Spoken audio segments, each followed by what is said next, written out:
Dear students, welcome to the class.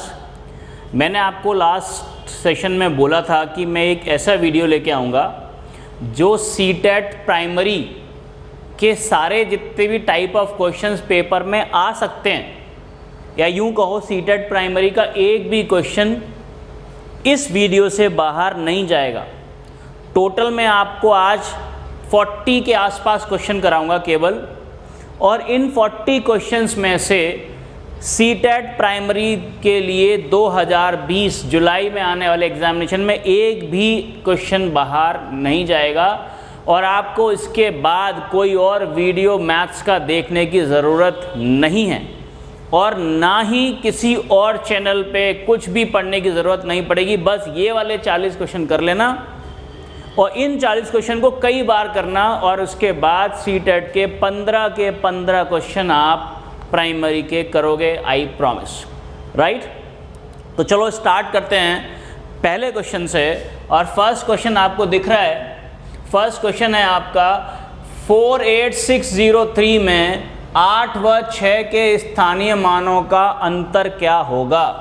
तो जरा question देखते हैं। कह रहा है 48603 में 8 और 6 के स्थानीय मान प्लेस वैल्यू का डिफरेंस पूछा है। और स्थानीय मान तो आप जानते ही हैं, मैंने आपको पूरा वीडियो बनाया हुआ है, नहीं है तो आप प्लेलिस्ट में जाके देख लीजिएगा। प्लेस वैल्यू और फेस वैल्यू, स्थानीय मान और जातीय मान पर वीडियो बना हुआ है। राइट, तो 8 का जो स्थानीय मान है वो है 8000 प्लेस वैल्यू, और 6 का जो स्थानीय मान है वो है 600। कैसे निकालते हैं स्थानीय मान? इकाई, दहाई, सैकड़ा, हज़ार। 8000 इकाई, दहाई, सैकड़ा 600, यूनिट, टेंथ, 100, 1000, 8000 एंड 600। दोनों का डिफरेंस निकालना है, और दोनों का डिफरेंस क्या आ जाएगा? 7400, 7400।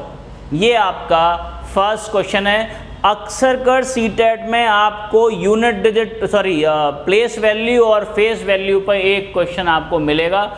बस आपको प्लेस वैल्यू और फेस वैल्यू निकालना आना चाहिए। तो आपको अगर ये निकलेगा, आपका आंसर होगा 7400। अगर यहीं पर इसी क्वेश्चन में आपसे वो प्लेस वैल्यू की जगह पर फेस वैल्यू की बात करें, फेस वैल्यू का मतलब है जातीय मान। क्या मान?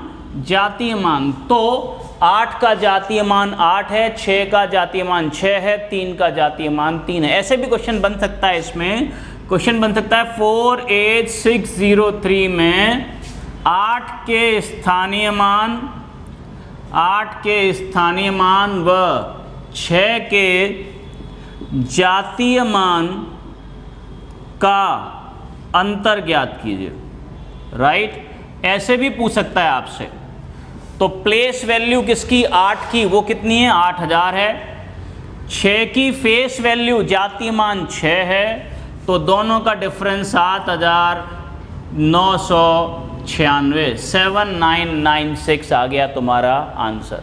तो ये फर्स्ट टाइप का क्वेश्चन है, आपको मिलेगा। राइट, अब देखते हैं आपका सेकंड क्वेश्चन। वो दिख रहा है आपको, सेकंड क्वेश्चन है 46035 में, ये है 46035 बराबर 130 दहाई प्लस 1735 इकाई, यूनिट, प्लस डैश दिख रहा होगा आपको 1000। ये पूछा है। ये क्वेश्चन भी बहुत कॉमन क्वेश्चन है, फेवरेट क्वेश्चन है सीटेट का। तो 130 दहाई का मतलब होता है इंटू 10, टेंस प्लेस 1300। 1735 इकाई का मतलब सिंगल, 1735। दोनों को जोड़ेंगे आप तो 5303 क्या आ गया? 3035। चाहिए कितना? 46035 में से 3035 माइनस कर दीजिए, तो क्या बचेगा? 43000। क्या बचेंगे? 43000। तो यहाँ पे आंसर क्या आएगा आपका? 43। तो ऑप्शन के हिसाब से दिख रहा होगा आपका सी ऑप्शन आंसर है 43। राइट, तो आपका आंसर है ये 743 आंसर है आपका इसका। क्लियर हो गया? बहुत इजी क्वेश्चन है और सीटेट का फेवरेट क्वेश्चन है। अब अगला क्वेश्चन देखते हैं सामने। अगला क्वेश्चन जो दिख रहा है वो है आपका 15,000, 15 सैकड़ा, 15 इकाइयाँ, 15,000, 15 सैकड़ा और 15 इकाइयाँ, राइट। ये के बराबर है डैश, यहाँ पर जगह आपको फाइनल करनी है और ऑप्शन आपको दिख रहे होंगे। पहला ऑप्शन है 16515, दूसरा ऑप्शन है 15615, 1 एंड सो ऑन। तो जरा देखते हैं 15,000, ये हो गया 15,000, ये 15 सैकड़ा, सैकड़े का मतलब है 100, तो ये हो गया 15 सैकड़ा। 15 इकाई का मतलब है 1, 15, तीनों को जोड़ लो तो आप 5, 1, 5, 6, 1, तो क्या आंसर आया 16515, यानी कि ऑप्शन नंबर ए आपका आंसर है। करेक्ट है?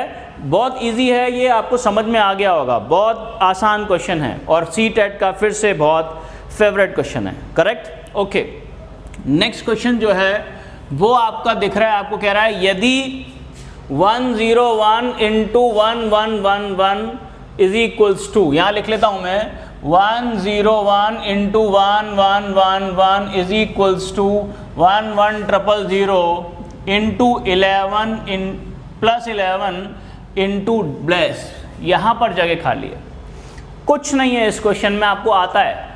पहले इसको 101 से मल्टीप्लाई कर दो, 101 से इसको मल्टीप्लाई कर देंगे आप, 11 को आप 11 को 101 से मल्टीप्लाई कर देते हैं। कैसे कर देंगे आप? 11 को 101 से मल्टीप्लाई करेंगे, जब 1 से करेंगे तो ये पूरा का पूरा यही का यही आएगा, आपको पता ही है। 0 से करेंगे तो 0 लग जाएगा, तो आप 2 बार आप सीधे सीधे क्या लगा दीजिए, इसमें 2 क्रॉस लगा दीजिए। 1 से 1 1 1 1 आ गया, तो 1 1 2 2 1 1 क्या आया 11 22 11। अब देखो यहाँ पे ये क्या है 11,000 है, तो ये 11,000 इसमें से आप माइनस कर दो तो क्या बचेगा 22 11 बचेगा। अब 22 11 के लिए यहाँ पे ये x है ना, तो 22 11 बराबर 11x ये वाला, तो x बराबर 22 11 बटे 11, तो 11 दूनी 22, 11 एकम 11, 201। तो आपका सी ऑप्शन आंसर है 201। करेक्ट है? यहाँ पर देख लीजिए आप ध्यान से, ये आप 11,000 है ये, तो ये ओहो ये मैंने ज़्यादा लिख दिया, सॉरी, ये 11,000 है।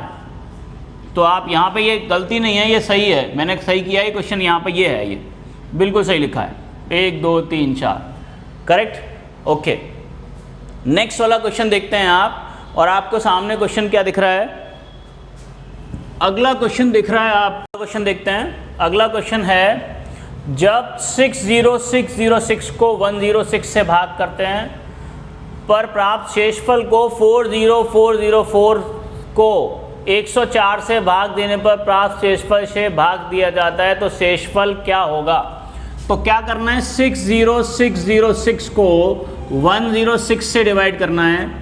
आपको दिख रहा है कितनी बार जाएगा 5 बार जाएगा, तो ये हो गया 530।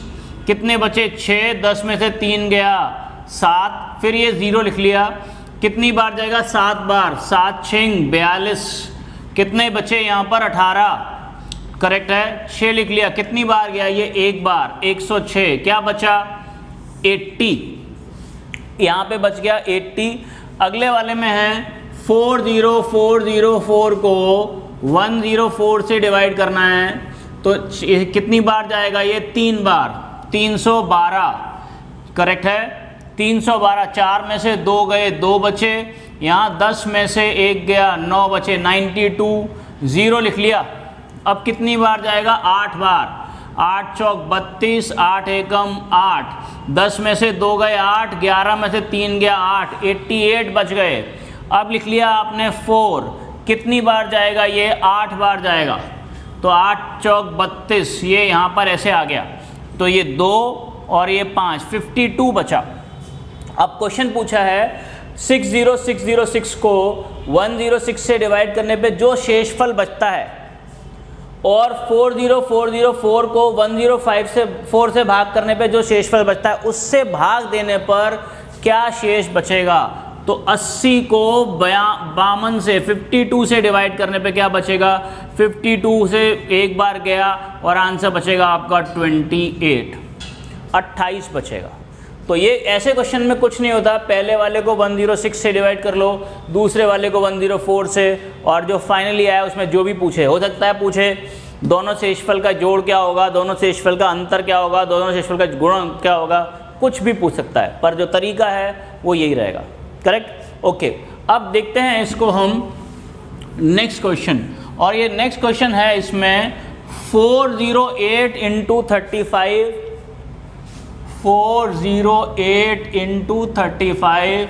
Is equals to 40 into 21 into dash, तब रिक्त स्थान पर क्या मान होगा। तो ऐसे क्वेश्चन में कुछ नहीं है, आप यहाँ रिक्त स्थान की जगह पे क्या मान लो, x मान लो। तो x की वैल्यू क्या आ गई, 408 इंटू 35 अपॉन 40 इंटू 21, कैंसिल कर दो, 7 पंजे 35, 7 तिया 21, यहाँ भी कैंसिल कर दो, 8 से 8 पंजे 40 और 8 एकम 8, और यहाँ पे 8 पंजे 40, 5 से 5 कैंसिल हो गया, 3 से इसे कर दो 17 तिया 51, तो जो खाली स्थान है उसकी जगह पे क्या आ जाएगा 17। तो आपका आंसर है ऑप्शन ए 17, दिख रहा होगा आपको। आप डायरेक्ट जब भी इस तरह का क्वेश्चन हो, यहाँ पे जो वैल्यू निकालनी हो कुछ नहीं है, इस सारी वैल्यू को इधर ट्रांसफ़र कर दो और ट्रांसफ़र करके कैंसिल आउट कर दो, जो बचेगा वही आपका आंसर है। करेक्ट हो गया, ओके। अब देखते हैं नेक्स्ट क्वेश्चन, और नेक्स्ट क्वेश्चन कह रहा है ये 100 व 200 के बीच 20, 24 व 30 का सबसे छोटा सार्वगुणज किस किस के बीच में, 100 और 200 के, किस किस का बोला है, 20, 24 और 30 का क्या बोला है, सबसे छोटा सार्वगुणज। देखिए ये जो वर्ड लिखा है सार्वगुणज का मतलब है कॉमन मल्टीपल, मतलब ऐसी संख्या जो इन तीनों से डिवाइड होती हो, और सबसे छोटा मतलब एलसीएम। तो 20, 24 और 30 का एलसीएम आपको निकालना है। आप एलसीएम अपने आप निकाल लेंगे, 24, 20, 120 एलसीएम आएगा, 20 से 20 120, 24 पंजे 120, 3 से काट देंगे, 3 चौक 30 चौक 120। तो ये दिख रहा होगा, एक 100 और 200 के बीच में चाहिए था, तो ये 100 और 200 के बीच में ही है, तो 100 और 200 के बीच में ही नंबर आ गया 120। अब आगे क्या बोला उसने क्वेश्चन में, आगे बोला है इसको डिवाइड करना है किससे, इसको डिवाइड करना है, कह रहा है 30, 35, 40 का, 30, 35, 40 का सबसे बड़ा सार्वगुणनखंड, बड़ा सार्वगुणनखंड। सार्वगुणनखंड का मतलब होता है कॉमन फैक्टर, और सबसे बड़ा मतलब एचसीएफ मासा, और 30, 35 और 40 का एचसीएफ क्या दिख रहा है आपको, 5, 5 6 30, 5 7 35, 5 8 40। करेक्ट है। अब क्या करना है, बीच में किसका निशान लगा हुआ है, भाग, तो भाग करना है, तो आ गया 120/5, आंसर क्या आ गया 24। ये लीजिए, तो आपका जो आंसर है वो है आपका आंसर डी, दिख रहा होगा ऑप्शन में आपको, डी आंसर है आपका। बहुत इजी क्वेश्चन है, इतना बस याद होना चाहिए, सबसे छोटा सार्वगुणज का मतलब है एलसीएम, और सबसे बड़ा सार्वगुणनखंड का मतलब है एचसीएफ। तो सार्वगुणज का मतलब होता है कॉमन मल्टीपल, और सार्वगुणनखंड का मतलब होता है कॉमन फैक्टर। करेक्ट है, ओके। अब देखते हैं अगला क्वेश्चन क्या कह रहा है। अगला क्वेश्चन कह रहा है आपका, सोनू के पास 5 दर्जन टॉफी हैं, उसने उसका 1/3 भाग अमिता को, 1/3 भाग किसको दे दिया, 1/3 अमिता को, 2/3 भाग अनिल को, 2/3 भाग दे दिया आपके अनिल को, और 2/5 सॉरी 2/3 नहीं 2/5 और 1/12 भाग दे दिया हमीदा को। किसको दे दिया? हमीदा को दे दिया। सोनू के पास बची टॉफियों की संख्या, तो सोनू के पास कितनी टॉफी बची, ये क्वेश्चन है। Correct, okay. ऐसे क्वेश्चन में कितना दे दिया वो देखते हैं। इसको दे दिया 1/3, इसको दे दिया 2/5, इसको दे दिया 1/12। ऐसे क्वेश्चन में ये टोटल जोड़ लो, इनका एलसीएम क्या आ गया? 60। 3 पंजे 15 × 4 60 आ गया। 3 से डिवाइड करोगे 60 को तो 20 बार, 12 दूनी 24 और 12 पंजे 60, तो 20 और 24 44 और 5 49, 49/60 भाग उसने दे दिया। अब 49/60 का मतलब क्या है? 60 में से 49 दे दी तो बची कितनी? बची 1 - 49/60 यानी कि 11/60। वो डायरेक्ट भी कर सकते हो आप, 60 में से 49 गए तो 11। अब सोनू के पास 11/60 टॉफियां बची और कितनी थी सोनू के पास? 5 दर्जन। कितनी थी? 5 दर्जन का मतलब हो गया 60। 5 दर्जन का मतलब भी क्या है? 60। तो 11/60 × 60, तो सोनू के पास कितनी टॉफियां बची? 11 टॉफियां बची। करेक्ट है। अब इसको करने का एक तरीका और है। एक तरीका तो ये हो गया, मैंने आपको एक्सप्लेन कर दिया। एक तरीका और है, वो क्या है? देखो ध्यान से। कितनी टॉफी थी सोनू के पास? 5 दर्जन, और हमें पता है 5 दर्जन का मतलब होता है 60। तो सीधे आप यहीं पे मल्टीप्लाई कर दो 60। तो 20 तो दी अमिता को, 24 दे दी अनिल को और 5 दे दी हमीदा को। तो टोटल कितनी दे दी उसने? 49। बची कितनी? 11। इसको आप डायरेक्ट भी निकाल सकते हो, अलग अलग सबका निकाल लो और आपका आंसर आ जाएगा। करेक्ट है। चलो अब अगला क्वेश्चन देखते हैं। और अगला क्वेश्चन क्या है आपको दिख रहा होगा। अगला क्वेश्चन है, किसी विद्यालय में 840 विद्यार्थी हैं। टोटल विद्यार्थी कितने दे रखे हैं? 840। आगे बढ़ते हैं। इन विद्यार्थियों का 2/5 लड़के हैं। अब देखो लड़के कितने हैं? 2/5 यानी कि 5 में से 2 लड़के हैं, तो लड़कियां कितनी होंगी? 5 में से 2 गए, बचे क्या? 3/5 होंगी लड़कियां। करेक्ट। उसके बाद आगे क्या कहा? लड़कियों की संख्या का 1/3, ये रहा 3/5 का 1/3, और लड़कों की संख्या का 3/4, 2/5 का 3/4। करेक्ट। क्रिकेट खेलते हैं, तो ये क्रिकेट खेलने वाले लड़के हैं, ये क्रिकेट खेलने वाली लड़कियां हैं। पूछा क्या है? कितने क्रिकेट खेलने वाले टोटल लोग कितने हैं? यही हैं टोटल लोग क्रिकेट खेलने वाले। सॉल्व कर लो।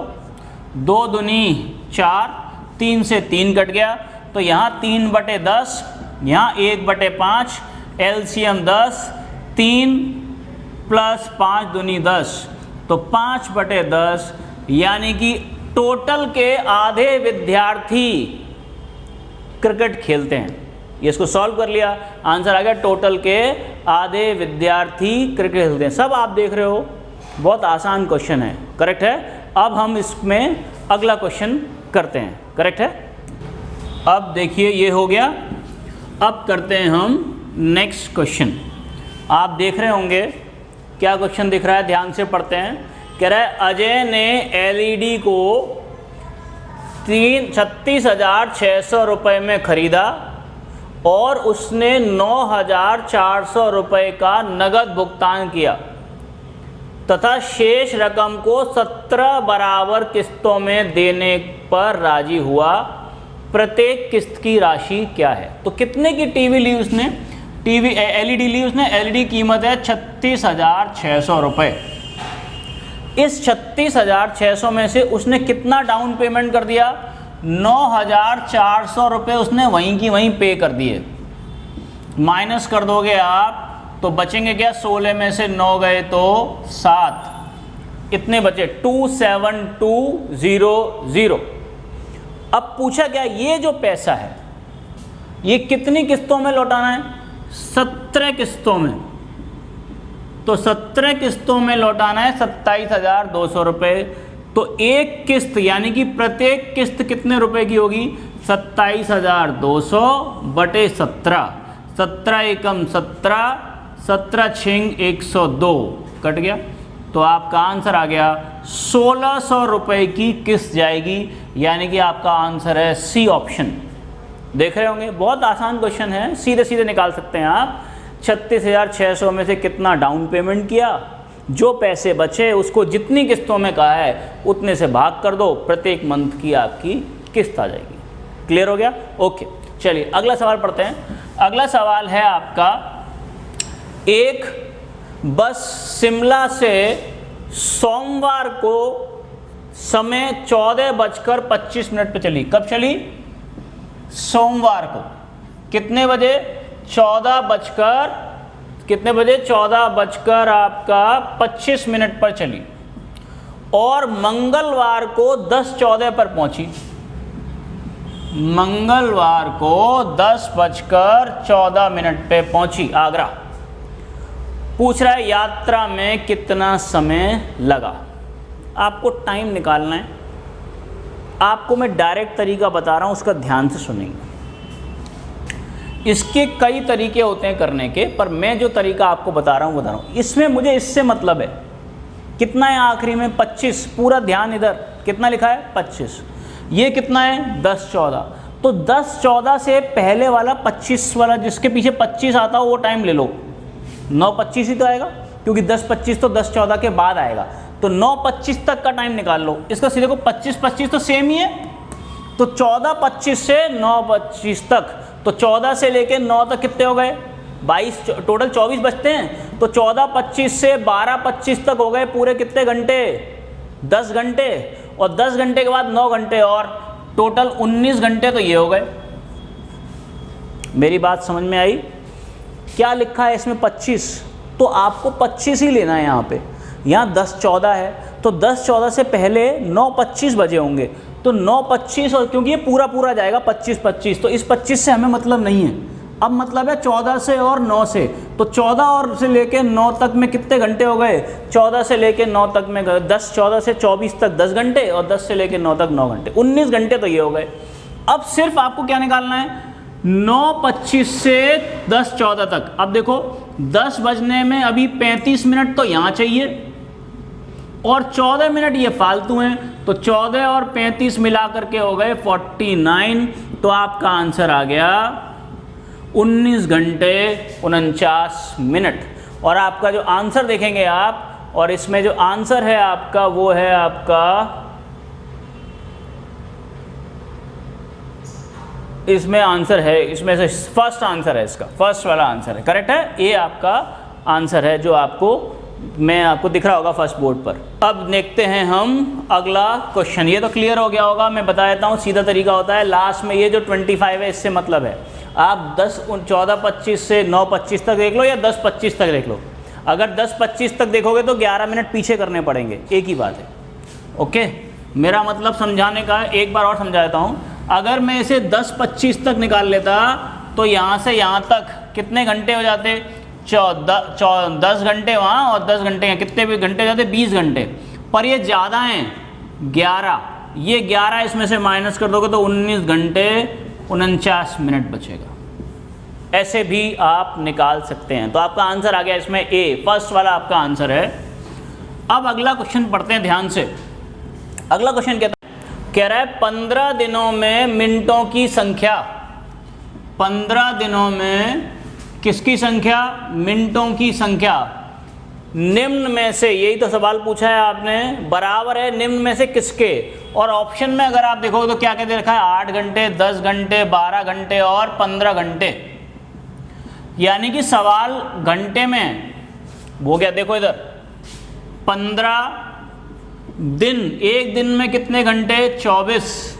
उस घंटे में मिनट इंटू 60 बराबर, इसमें से कौन सा पता नहीं, मान लो x, इनमें से कोई एक, इंटू घंटे को चेंज कर दिया मिनट में, और फिर सेकंड में पूछा है इंटू 60।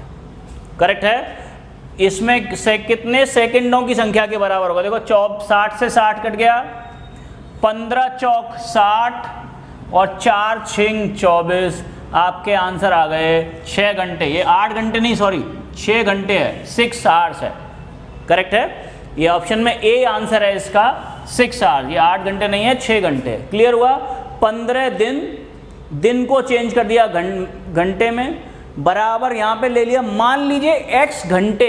अब घंटे को मिनट में चेंज किया था इंटू 60, फिर मिनट को सेकंड में चेंज किया तो दोबारा से 60। सॉल्व कर लिया तो x की वैल्यू आ गई 6। यानी कि 15 दिनों में मिनटों की संख्या 6 घंटे में सेकंडों की संख्या के बराबर है। बात समझ में आ गई आपको? क्लियर हो गया? ओके। अब अगला सवाल देखते हैं। अगला क्वेश्चन क्या दिखाई दे रहा है आपको?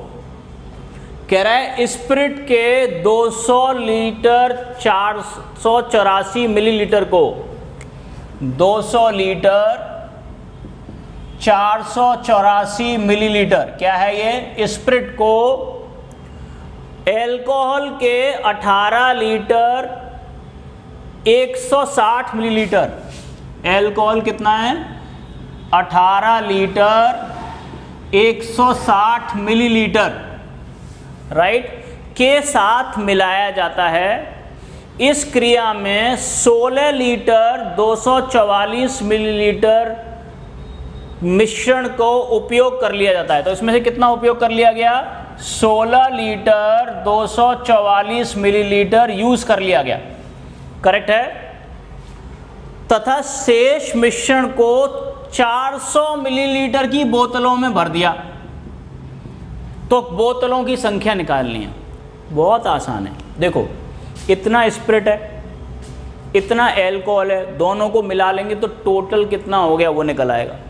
उसमें से ये वाला हम घटा देंगे, जो उसने कहा है इतना यूज हो गया।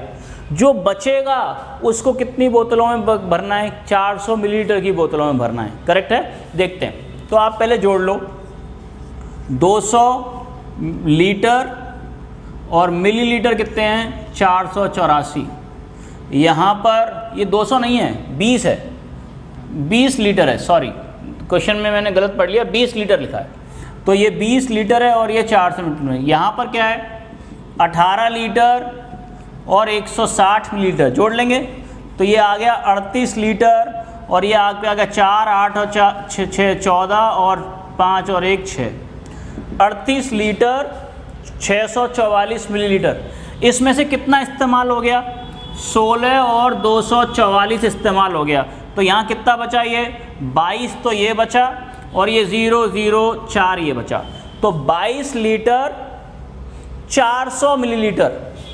अब देखो, 22 लीटर 400 मिलीलीटर, क्या मैं इसको सीधे 22,400 मिलीलीटर कर लूँ? 1 लीटर में 1000 मिलीलीटर होते हैं, मैंने आपको मापन में पढ़ाया था। तो 22,000 ये और 400 ये हो गए 22,400 मिलीलीटर। किस में भरना है? 400 मिलीलीटर की बोतल में। 400 से भाग कर दो, एक बोतल में 400 मिलीलीटर है। ये देखो, 2 0 ये कट गई, 4 पंजे 20, 4 छिंग 24, कितनी बोतलें हो गई? 56। तो सी ऑप्शन जो है वो आपका आंसर आ गया। करेक्ट है क्या? अब देखते हैं हम अगला क्वेश्चन। ओके, अब करते हैं हम अगला क्वेश्चन। ठीक, अगला क्वेश्चन ध्यान से पढ़ते हैं। क्या कह रहा है? एक संख्या 7 दहाई और 8 दहाई के बीच में है। 7 दहाई 8 दहाई का मतलब है 70 और 80 के बीच में है। आगे बोलता है वो, इसके इकाई का अंक दहाई के अंक से 2 कम है। यूनिट डिजिट टेंस डिजिट से 2 कम है। पूछ रहा है अंकों का गुणनफल। अब देखो, कोई संख्या किस किस के बीच में कह रहा है? 70 और 80। अब मुझे पता है 70 से लेके 80 के बीच में सारी नंबर संख्या कैसी होती हैं? 71, 72, 73, 74, 74, 75, 76, 70, यानी कि आगे 7 आएगा। पहली संख्या फिक्स है 7, दूसरे का 71, 72, 73 कुछ भी हो सकती है। अब दूसरी संख्या मुझे पता नहीं है, लेकिन उसने कह दिया इकाई का अंक दहाई से 2 कम है, यानी कि अगली संख्या क्या है? 5। तो इकाई का अंक आ गया 5, दहाई का अंक आ गया 7, दोनों का मल्टीप्लिकेशन पूछा है। 7 5 35, 7 पंजे 35। तो आपका ये जो आंसर है ये है डी ऑप्शन आपको आंसर दिख रहा होगा। बहुत आसान है। किसके बीच में बोला 70 और 80 के, तो पहली संख्या तो उसने फिक्स कर दी 7 होगी, दूसरी निकालनी थी। उसने कहा दूसरी संख्या यानी कि जो इकाई का अंक है वो 2 कम है, तो 7 में से 2 गए तो बचे क्या 5, दोनों का गुणा पूछा है, 7 पंजे 35 आपका आंसर आ गया। बहुत आसान है, टेंशन लेने की ज़रूरत नहीं है। करेक्ट। अगला सवाल करते हैं। अगला सवाल क्या दिख रहा है, देखो आप, ये है आपका किसी आयत की लंबाई उसकी चौड़ाई की 2 गुनी है। आयत मतलब रेक्टेंगल, करेक्ट। जो लंबाई है वो चौड़ाई की 2 गुनी है। मान लिया लंबाई L है और चौड़ाई B है, तो लंबाई चौड़ाई की 2 गुनी है। आगे पढ़ते हैं क्या बोल रहा है, उसकी चौड़ाई एक वर्ग की भुजा की 2 गुनी है। यानी कि जो B है इसकी चौड़ाई, कोई वर्ग है, वर्ग मीन्स स्क्वायर, मान लिया उसकी भुजा क्या है x, उसकी 2 गुनी है। जो b है वो 2 गुनी है किसकी, x की। x क्या है, उस वर्ग की भुजा, करेक्ट। उस चौड़ाई क्या लिखा, उसकी चौड़ाई एक वर्ग की एक भुजा की 2 गुनी है। तो 4 ऑप्शन दिए हुए हैं आपको। पहला ऑप्शन है आयत का परिमाप वर्ग के परिमाप का 2 गुना है। दूसरा है आयत का परिमाप वर्ग के परिमाप का 3 गुना है। तीसरा है आयत का परिमाप वर्ग के परिमाप का आधा है। और चौथा है आयत का क्षेत्रफल वर्ग के क्षेत्रफल का 3 गुना। यही तो है। अब जरा देखते हैं, बहुत आसान है, सुनते जाएंगे। सबको x में चेंज कर लो। जो वर्ग है इसकी भुजा मानी हमने क्या, x। उसने कहा जो चौड़ाई है रेक्टेंगल आयत की वो दुगनी है, यानी कि b बराबर 2x, b बराबर 2x ये लिखा है। और यहाँ पे l बराबर 2, लंबाई चौड़ाई की दुगनी थी तो यहाँ पे 2x लगा दो, 4x। अब देखो लंबाई चौड़ाई की, इस लंबाई बराबर 4x, चौड़ाई बराबर 2x, और जो भुजा है वर्ग की उसकी लंबाई x।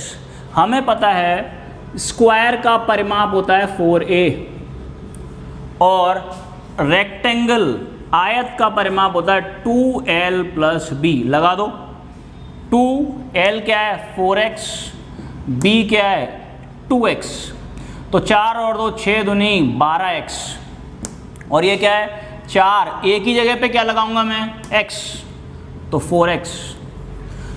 परिमाप इसका कितना है वर्ग का 4x, आयत का परिमाप कितना है 12x, कितना गुना हो गया 3 गुना।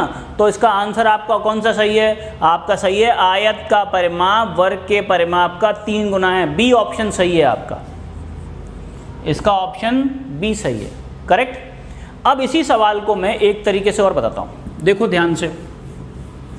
इसमें 2 चीज़ें दे रखी हैं, वर्ग और आयत। मान लो वर्ग की जो भुजा है वो 1 है। उसने क्या कहा, जो इसकी चौड़ाई है b वो इस भुजा की दुगनी है, यानी कि 2। मान लिया स्क्वायर की भुजा 1, तो आयत की भुजा की चौड़ाई है वो इसकी दुगनी है, यानी कि 2 है। और जो इसकी लंबाई है वो इसकी चौड़ाई की दुगनी है, यानी कि 4। तो लंबाई 4, चौड़ाई इसकी 2 और भुजा इसकी 1।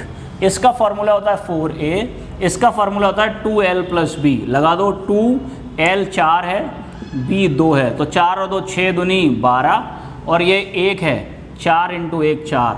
तो क्या दिख रहा है 4 तिया 12, 3 गुनी है।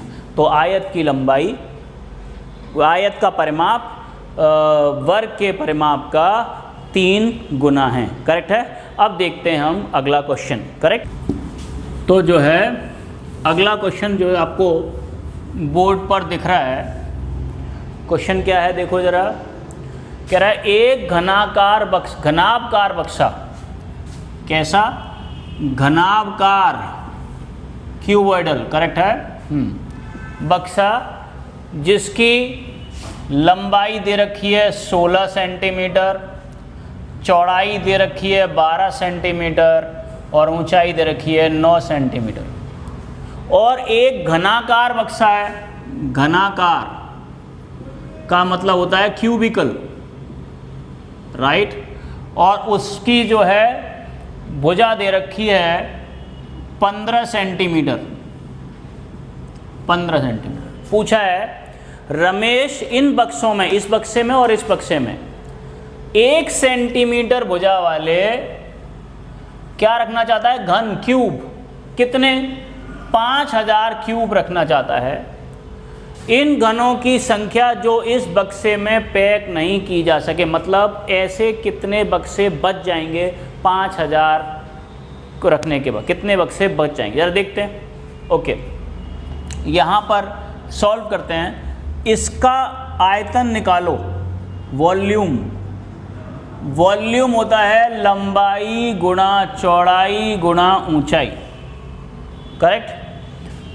12 × 16 192 × 9 दूनी 18, 19 निम्मा 171 और 172, करेक्ट। इसको गुणा करके आ गए 1728।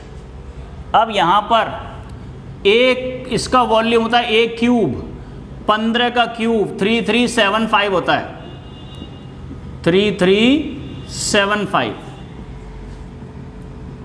तो कितने हो गए? 8 और 5 13, हासिल लगी 1, 1 और 2 3 और 7 10, हासिल लगी 1, 7 और 3 10 और 1 11, हासिल लगी 1। कितने हो गए? 5103। इसमें 5103 डिब्बे भरे जा सकते हैं। ओके, तो क्या आ गया? 5103। सवाल क्या था? एक घनाकार बक्सा जिसकी लंबाई 16, चौड़ाई 12, हाइट 9 है, तो हमने निकाल लिया। इसका आयतन आया कितना? 1728। फिर एक घनाकार बक्सा, क्यूबिकल बॉक्स, उसका वॉल्यूम होता है 1 क्यूब, 15 के हिसाब से हमने निकाल लिया 3375। कितने हो गए? 5103। पूछा क्या है?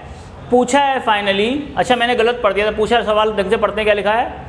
उन अतिरिक्त घनों की संख्या जो इन बक्सों में पैक की जा सकती है। कितने पैक कर सकते हैं? 5103 हैं। कितने? 5000। तो 103 जो है वो अगर और होंगे बक्से, छोटे छोटे घन, 103 घन और होते तो वो भी इसमें पैक किए जा सकते हैं। कहने का मतलब ये है, करेक्ट। तो अगर इसको देखें तो 5000 इसके पास थे, जोड़ के आ रहा था हमारा 5103। पूछा है कितने अतिरिक्त, कितने एक्स्ट्रा और घन पैक किए जा सकते हैं, तो आंसर है 103 घन पैक किए जा सकते हैं। ओके, अब हम जो है करते हैं हम नेक्स्ट क्वेश्चन, ठीक। और वो क्वेश्चन है, आपको दिख रहा है, किसी आयत की लंबाई और चौड़ाई क्रमशः 36 और 15 सेंटीमीटर है। कोई रेक्टेंगल है, आयत, उसकी जो लंबाई है वो 36 और जो चौड़ाई है वो 15 सेंटीमीटर है। किसी वर्ग की भुजा इस आयत की लंबाई की 3/4 है। कोई वर्ग है स्क्वायर, उसकी जो भुजा है वो इसकी लंबाई की 3/4 है। लंबाई कितनी है? 36। भुजा इसकी लंबाई की 3/4 है, तो 4 नाम 36, यानी कि इसका जो भुजा है वो 27 है, करेक्ट। आगे पूछा है इनके क्षेत्रफलों का अंतर क्या है। क्षेत्रफल मतलब एरिया। इसका एरिया हम जानते हैं लंबाई गुणा चौड़ाई होता है, और इसका एरिया जो है वो a², भुजा का वर्ग होता है। लंबाई 36, चौड़ाई 15, 6 90, 9 हासिल लगी, 15 तिया 45 और 9 हो गए 540। इसका एरिया आ गया 540। इसका एरिया 27 का स्क्वायर 729, 729। दोनों का अंतर पूछ रहा है। आ गया आंसर। 729 में से 540 माइनस कर देंगे आप, 12 में से 4 गया 8, 6 में से 5 गया 1, आंसर आ गया 189। तो आपका आंसर है इसमें डी, ऑप्शन डी आपका आंसर है इसमें 189। क्लियर हो गया? वो बहुत आसान सवाल है ये तो, करेक्ट। ओके, अगला वाला सवाल करते हैं नेक्स्ट। सवाल क्या दिख रहा है आपको? सवाल दिख रहा है जब ताज़ा फलों को सुखाया जाता है तो उसका भार 1/4 रह जाता है।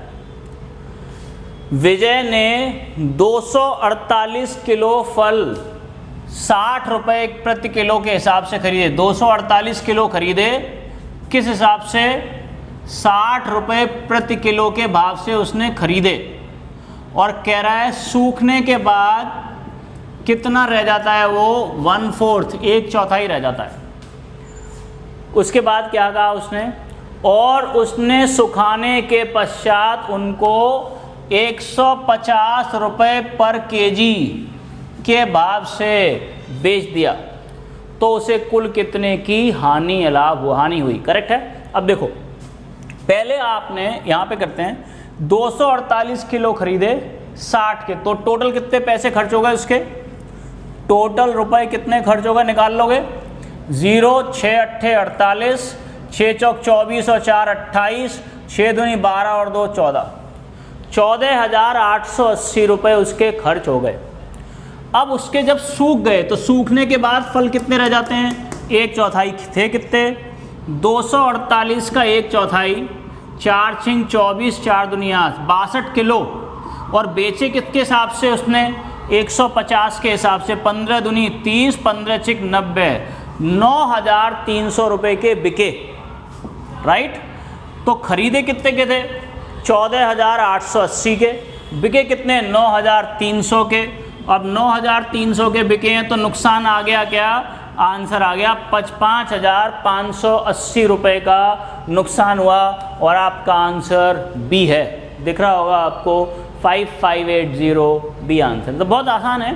पहले जितने खरीदे किस हिसाब से टोटल का मल्टीप्लाई किया, इतने पैसे खरीदे, 1/4 रह गए, तो 1/4 का मतलब है 248 का 1/4 62 रह गए। और बेचे के हिसाब से 150 के हिसाब से टोटल मिले कितने? 9,300। कितने का अंतर है? वही आपका आंसर है। क्लियर हो गया? ओके। अब करते हैं अगला क्वेश्चन। और ज़रा देखिए ये क्वेश्चन क्या दिख रहा है आपको? ये क्वेश्चन है, महेश ने 24 किलोमीटर की दूरी 12 किलोमीटर प्रति घंटा की चाल से, 24 किलोमीटर की दूरी किस हिसाब से तय की? 12 किलोमीटर प्रति घंटा के चाल से। आगे क्या लिखा है? आगे लिखा है 50 किलोमीटर की दूरी 15 किलोमीटर प्रति घंटा के चाल से। 50 किलोमीटर तय किए 15 किलोमीटर प्रति घंटा की चाल से। आगे क्या लिखा है? 60 किलोमीटर की दूरी 24 किलोमीटर प्रति घंटा के हिसाब से, 24 किलोमीटर प्रति घंटा के हिसाब से तय की। करेक्ट। इन दूरियों को तय करने में महेश को कितना समय लगा? टोटल टाइम निकालना है। समय बराबर होता है, वैसे आपको पता है चाल बराबर होती है दूरी बटे समय। करेक्ट। तो समय बराबर होगा दूरी बटे चाल।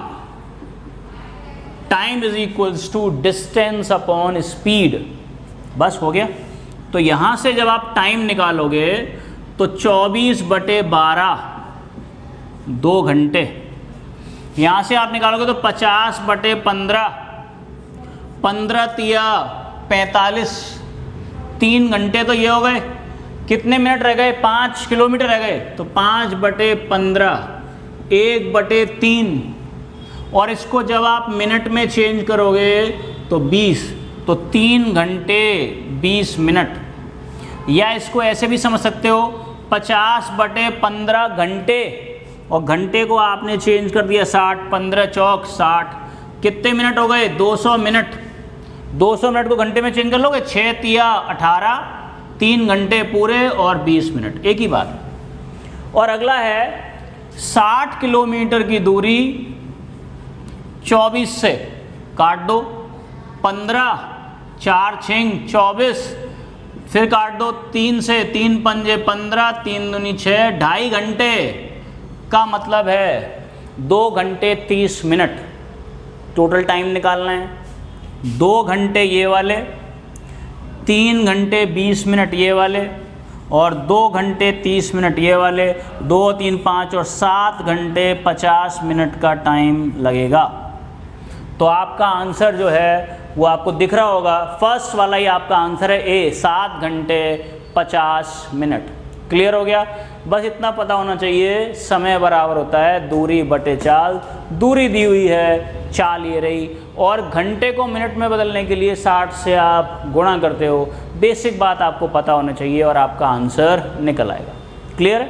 ओके, अब करते हैं अगला क्वेश्चन। कहीं पर कुछ डाउट है तो प्लीज़ मुझे लिखिएगा, और अगर आपने चैनल सब्सक्राइब नहीं कर रखा है तो अभी के अभी पहले सब्सक्राइब करो, अभी के अभी सब्सक्राइब करो इसे। और जो लोग देख रहे हैं, जिनको ठीक लग रहा है कि काम का है, पेपर के हिसाब से, पेपर में जो चीज़ें आएंगी वही पढ़ा रहा हूँ, अगर उसके हिसाब से है तो शेयर भी करो। करेक्ट है? अभी के अभी जिन्होंने सब्सक्राइब नहीं कर रखा है पहले सब्सक्राइब करो, और बाकी के लोग प्लीज़ शेयर कर दो। चलो आगे करते हैं, देखिए ध्यान से। नेक्स्ट क्वेश्चन है आपका, ये कहता है जब आगरा में समय 6:43 PM है, आगरा में टाइम क्या हो रहा है 6:43 PM, करेक्ट, तब न्यूयॉर्क में 2:16 AM हो रहा है। न्यूयॉर्क में 2:16 AM हो रहा है। पूछा है यदि आगरा में 2:25 AM हो रहा हो तब न्यूयॉर्क में टाइम क्या होगा। ये क्वेश्चन बिल्कुल सिंपल है। पहले आप ये निकाल लो कि यहाँ से यहाँ तक का टाइम कितना होता है, और मैंने तो आपको सिखाया है। क्या सिखाया है? इससे मतलब है, अभी ये क्वेश्चन आया था ना, इसमें फिर से क्या लिखा है 43, तो आप 1:43 तक निकाल लो। ये 6:43 से 1:43 तक निकाल लो, कितना टाइम हो गया। तो 6 से लेके 6:43 से 12:43 तक 6 घंटे, और 1 घंटा और 7 घंटे तो ये हो गए।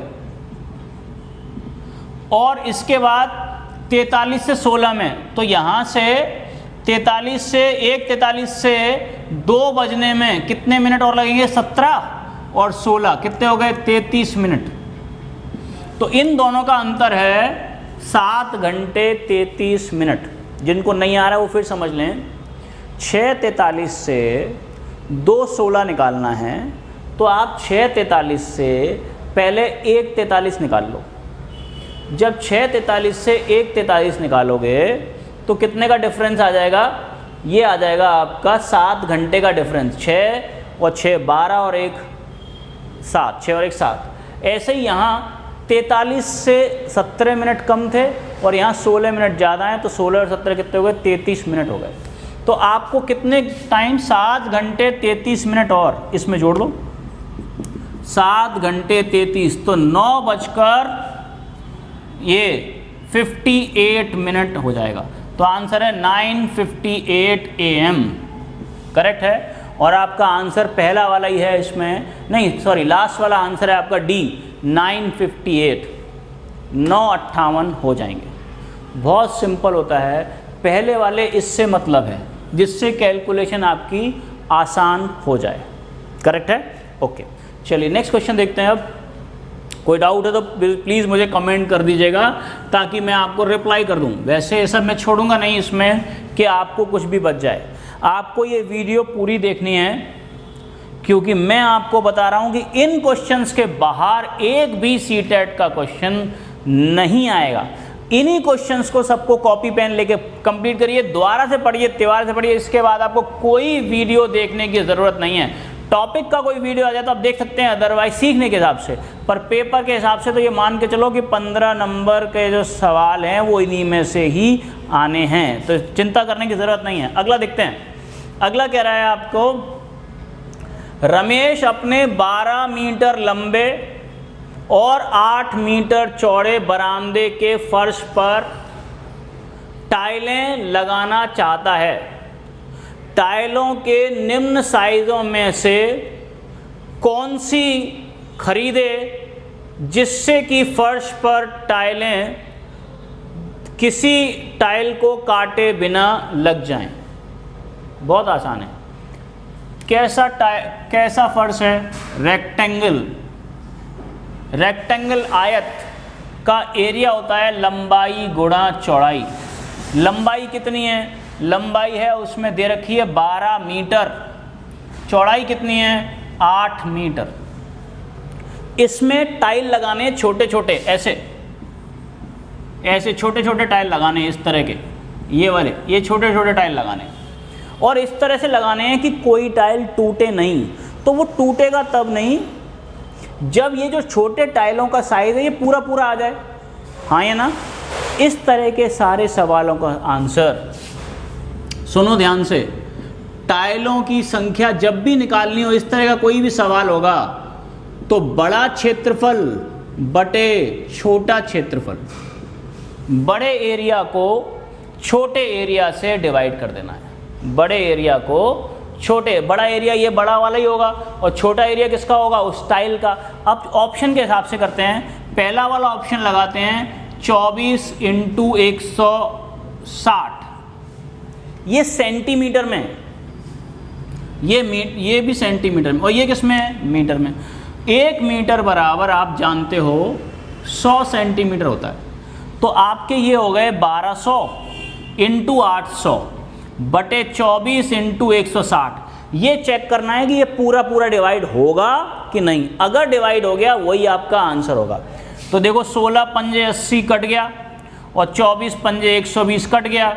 यही है आपका आंसर, ये पूरा है, फर्स्ट वाला ही आंसर है। टोटल टाइल पूरे कट गए, इसका मतलब ये साइज काम कर जाएगा। करेक्ट है। अब अगर वो सवाल पूछता कि इस साइज के कितने टाइल लगेंगे, तो आंसर आएगा 250 टाइल लगेंगे। बात समझ में आ गई कि नहीं? अगर लगेंगे तो कितने टाइल लगेंगे? 250 टाइल लगेंगे। करेक्ट। ओके। अब जो है एक बात समझ में आ गई होगी आपको इस वाले से, बड़े वाले एरिया में छोटा एरिया फिक्स करना है तो बड़े वाले एरिया को छोटे से भाग कर दोगे। इसी तरह से बड़े बक्से में छोटे बक्से डालने हैं तो बड़े बक्से को छोटे बक्से से भाग कर दो। करेक्ट है। यही एक इसका बहुत इंपॉर्टेंट कंसेप्ट है। अगला क्वेश्चन आपको दिख रहा होगा, बिल्कुल इसी के जैसा ही है। कह रहा है साबुन की एक टिकिया का आकार 6/4/3.5 है। 6, 4, 3.5 सारे सेंटीमीटर में है। करेक्ट है। Centimetre centimetre centimetre. 3 पेटियां हैं जिनकी आंतरिक माप का मतलब अंदर की माप कितनी है? 54 centimetre, 0.7 metre and 0.8 metre. 54 centimetre, 0.7 centimetre और 0.8 नहीं है, ये 0.2 सेंटीमीटर। ओके, ये ऐसी कितनी पेटियां हैं? 3। अब देखो ये क्या आ गया? बड़ा वॉल्यूम। पेटी मतलब क्यूबॉइडल, घनाभकार, और वॉल्यूम होता है लंबाई गुणा चौड़ाई गुणा ऊंचाई। लंबाई गुणा चौड़ाई गुणा ऊंचाई। और ऐसी कितनी पेटियां हैं? 3। तो बड़ा आयतन ये है और ये छोटा आयतन है। पेटियों की संख्या पूछ रहा है तो क्या सिखाया है आपको? बड़े आयतन को छोटे आयतन से डिवाइड कर दो। अगर आपको पेटियों की संख्या निकालनी है तो बड़ा वॉल्यूम बटे छोटा वॉल्यूम, बड़ा आयतन बटे छोटा आयतन, याद रखेंगे। सुनो तो 3 54 सेंटीमीटर, ये 0.7 मीटर है। तो मीटर को सेंटीमीटर में चेंज करेंगे। आपको पता है 1 मीटर में 100 सेंटीमीटर होते हैं, तो ये हो गए 70 सेंटीमीटर। ये भी 2 मीटर है, 0.2 मीटर, तो 0.2 मीटर का मतलब है 20 सेंटीमीटर अपॉन ये वाला 6, 4, 3.5, 6 से काट दो, 9 6 54, 4 से काट दो, 4 पंजे 20। ये पॉइंट हटाओगे तो यहाँ 0 लग जाएगा। 35 दूनी 70 आ गया आपका आंसर। 9 दूनी 18, पंजे 90 इंटू 3 270। 9 दूनी 18 27, 9 दूनी 18, पंजे 90 इंटू 3 270 आपकी बचेंगी। और यही आपका आंसर है। आपको दिख रहा होगा इसमें जो आपका आंसर है, मैंने मिस्टेक तो नहीं की, चेक कर लेते हैं। ये 2.2 है, ये है, ये है, ये 70 आ गया आपका, ये 20 है, ये 70 है, ये 54 है, इसे काट देंगे 35 से, ये 50 था, तो ये आपका आंसर आ जाएगा 50 है ना, तो ये 2700 आएगा। 5 दूनी 10 दूनी 10 इंटू 90 इंटू 3 2700 आएंगे, करेक्ट। तो आपका जो आंसर है 2700 और आपका डी वाला आपका आंसर है। हो गया। जब भी इस तरह का सवाल होता है, बड़े वाले आयतन को छोटे वाले आयतन से, और अगर एरिया है तो बड़े वाले एरिया को छोटे वाले एरिया से डिवाइड कर देते हैं, करेक्ट है। ओके, अब अगला सवाल करते हैं। ये जो अगला वाला सवाल आपको दिख रहा है, इस सवाल को अक्सर कर आपको पेपर में मिल रहे हैं। ये सारे वही सवाल हैं जिससे मिलते जुलते सवाल आपने क्वेश्चन पेपर में देखे होंगे। प्रीवियस ईयर के क्वेश्चन आप लगाओगे तो आपको ऐसे ही क्वेश्चन दिखाई देंगे। ओके, कह रहा है निम्नलिखित में से कौन सा सही नहीं है। क्या पूछा है? सही नहीं है। सही नहीं पूछा, सही नहीं है। फर्स्ट वाला है 0.25 kg बराबर 250 ग्राम। सही है कि नहीं है? क्योंकि हम जानते हैं 1 किलो बराबर 1000 होता है। हमने ये मापन का ही क्वेश्चन है जो मैंने आपको पढ़ाया था। आपको नहीं आ रहा हो तो मापन की वीडियो देख सकते हैं आप। तो 0.25 इंटू 1000, ठीक, सॉल्व करके क्या आ जाएगा? ये 250 ग्राम। ये वाला ऑप्शन सही है। सेकंड वाला है आपका 43 लीटर और 23 मिलीलीटर बराबर 4323। चेक करो कि नहीं। 43 लीटर क्या है? 43 लीटर का मतलब होता है ये, 1 लीटर बराबर 1000 मिलीलीटर होते हैं।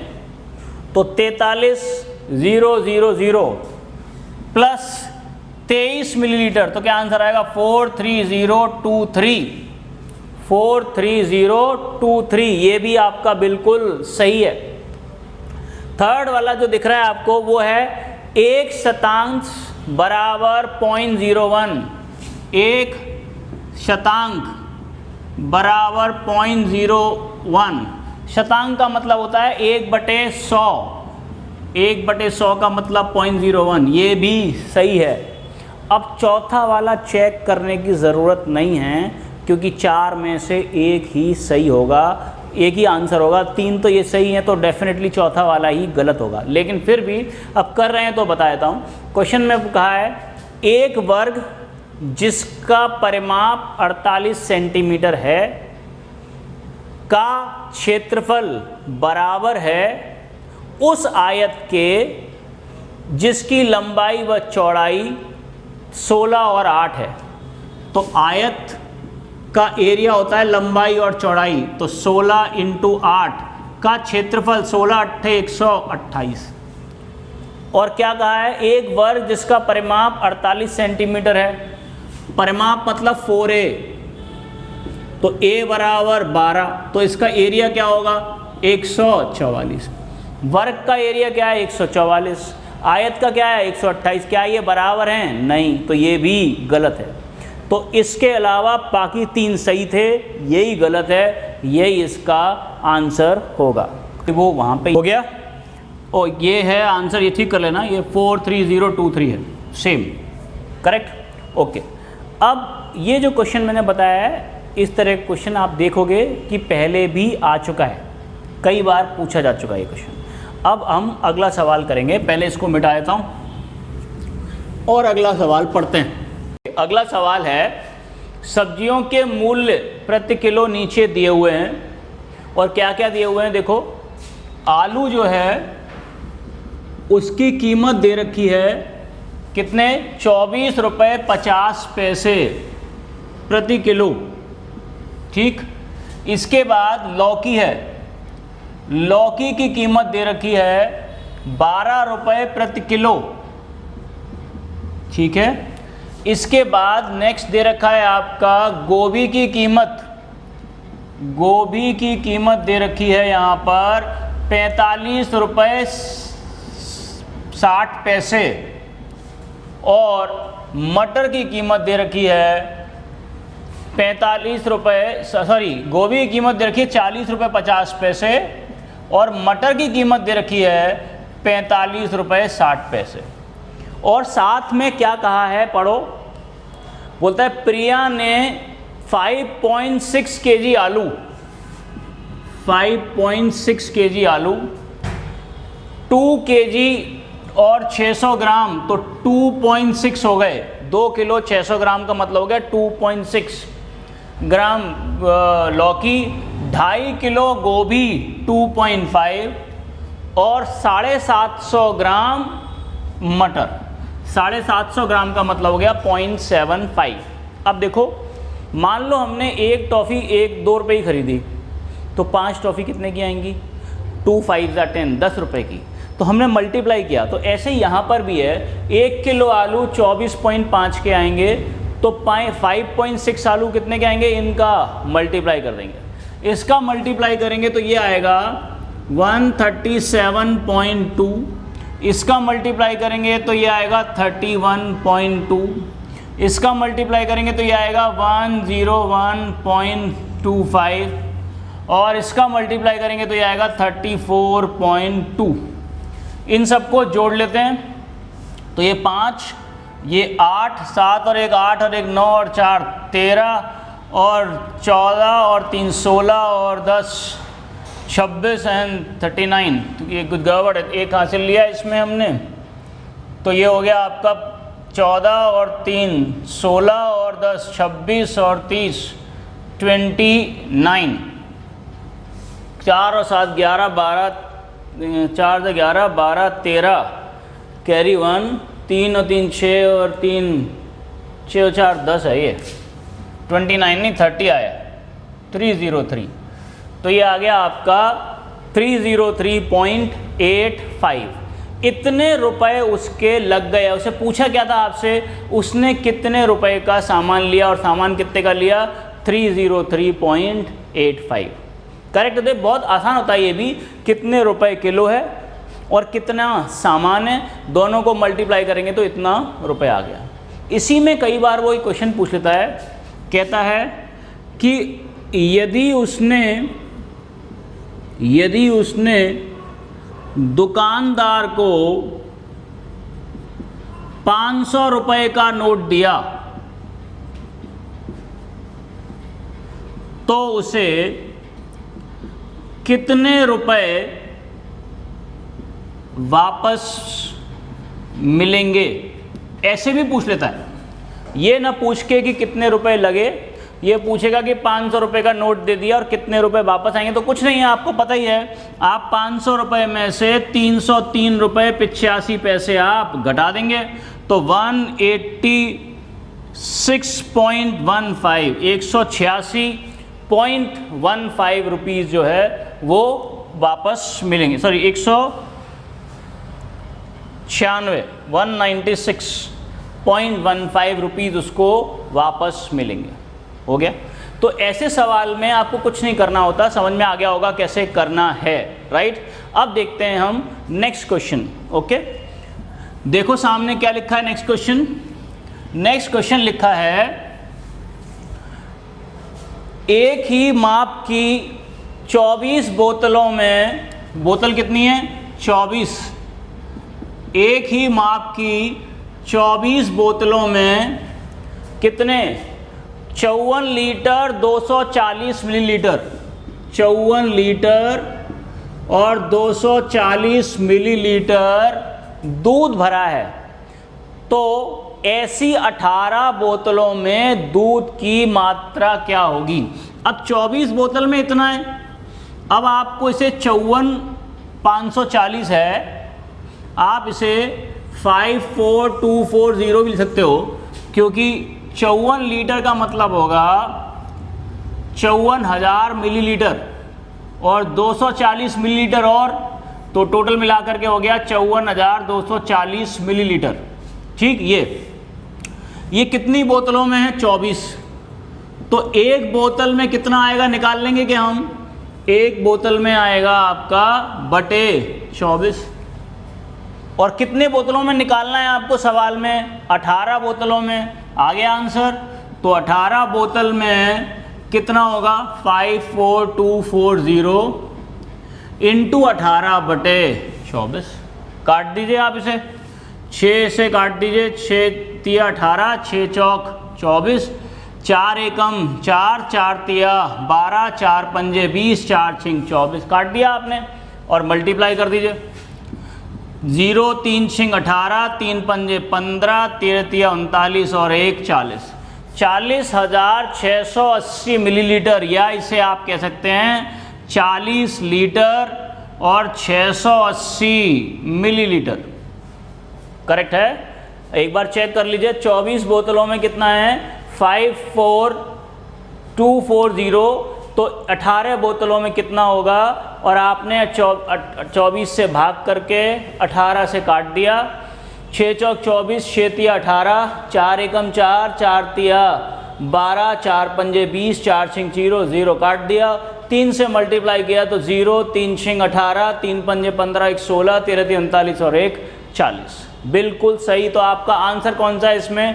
पहला वाला ही आंसर है, फॉर 40 लीटर 680 मिलीलीटर। करेक्ट है? ओके, तो ये हो गया आपका आंसर, ये बोतल हो गया।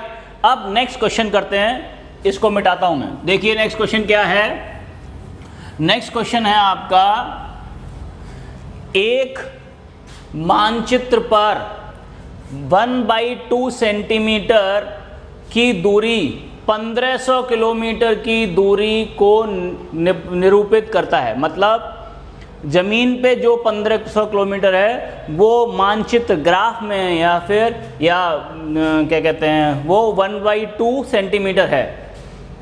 यदि भूमि पर दो नगर 240 किलोमीटर की दूरी पर हैं तो मानचित्र में उनके बीच की दूरी क्या होगी? अब देखो ध्यान से, कितना बोला है उसने? आधा सेंटीमीटर बराबर कितने हैं? 150, 1500 नहीं, 150 किलोमीटर, सॉरी। तो 150 किलोमीटर कितने के बराबर है? आधे सेंटीमीटर के बाद। तो आपका 240 पूछा है, कितने के बराबर होगा? 1/2 इंटू 240 बटे 150। आ गया आंसर। 150 किलोमीटर की दूरी आधा सेंटीमीटर के बराबर है, तो 240 किलोमीटर की दूरी कितने सेंटीमीटर के बराबर होगी? और आप निकाल लेंगे, इसे कैंसिल आउट कर देंगे। 120 बटे 150, 0 कैंसिल हो गया। 3 चौक 12, 3 पंजे 15, तो 4/5 सेंटीमीटर, या इसे आप 0.8 सेंटीमीटर के बराबर भी कह सकते हैं। अब यहाँ पे कुछ भी होता, जितने किलोमीटर बराबर जितने सेंटीमीटर हैं वो लिख लेंगे, तो जितने निकालने हैं वो नीचे आएगा, वो ऊपर आएगा, और जितने दिए हुए हैं वो नीचे आएगा। करेक्ट है? बोलिए। अब ये ध्यान से सुनिए, अगर वो कहता x किलोमीटर बराबर 1 सेंटीमीटर, तो 1 किलोमीटर बराबर 1/x सेंटीमीटर, तो y किलोमीटर बराबर क्या होगा? 1/x into Y. तो जो दिया हुआ होता है वो नीचे, जो पता करना होता है वो ऊपर। जो दिया हुआ है वो नीचे, जो पता करना होता है वो ऊपर। क्या आंसर आ गया? 0.8 सेकेंड वाला आपका आंसर है। ओके, चलिए अब अगला सवाल।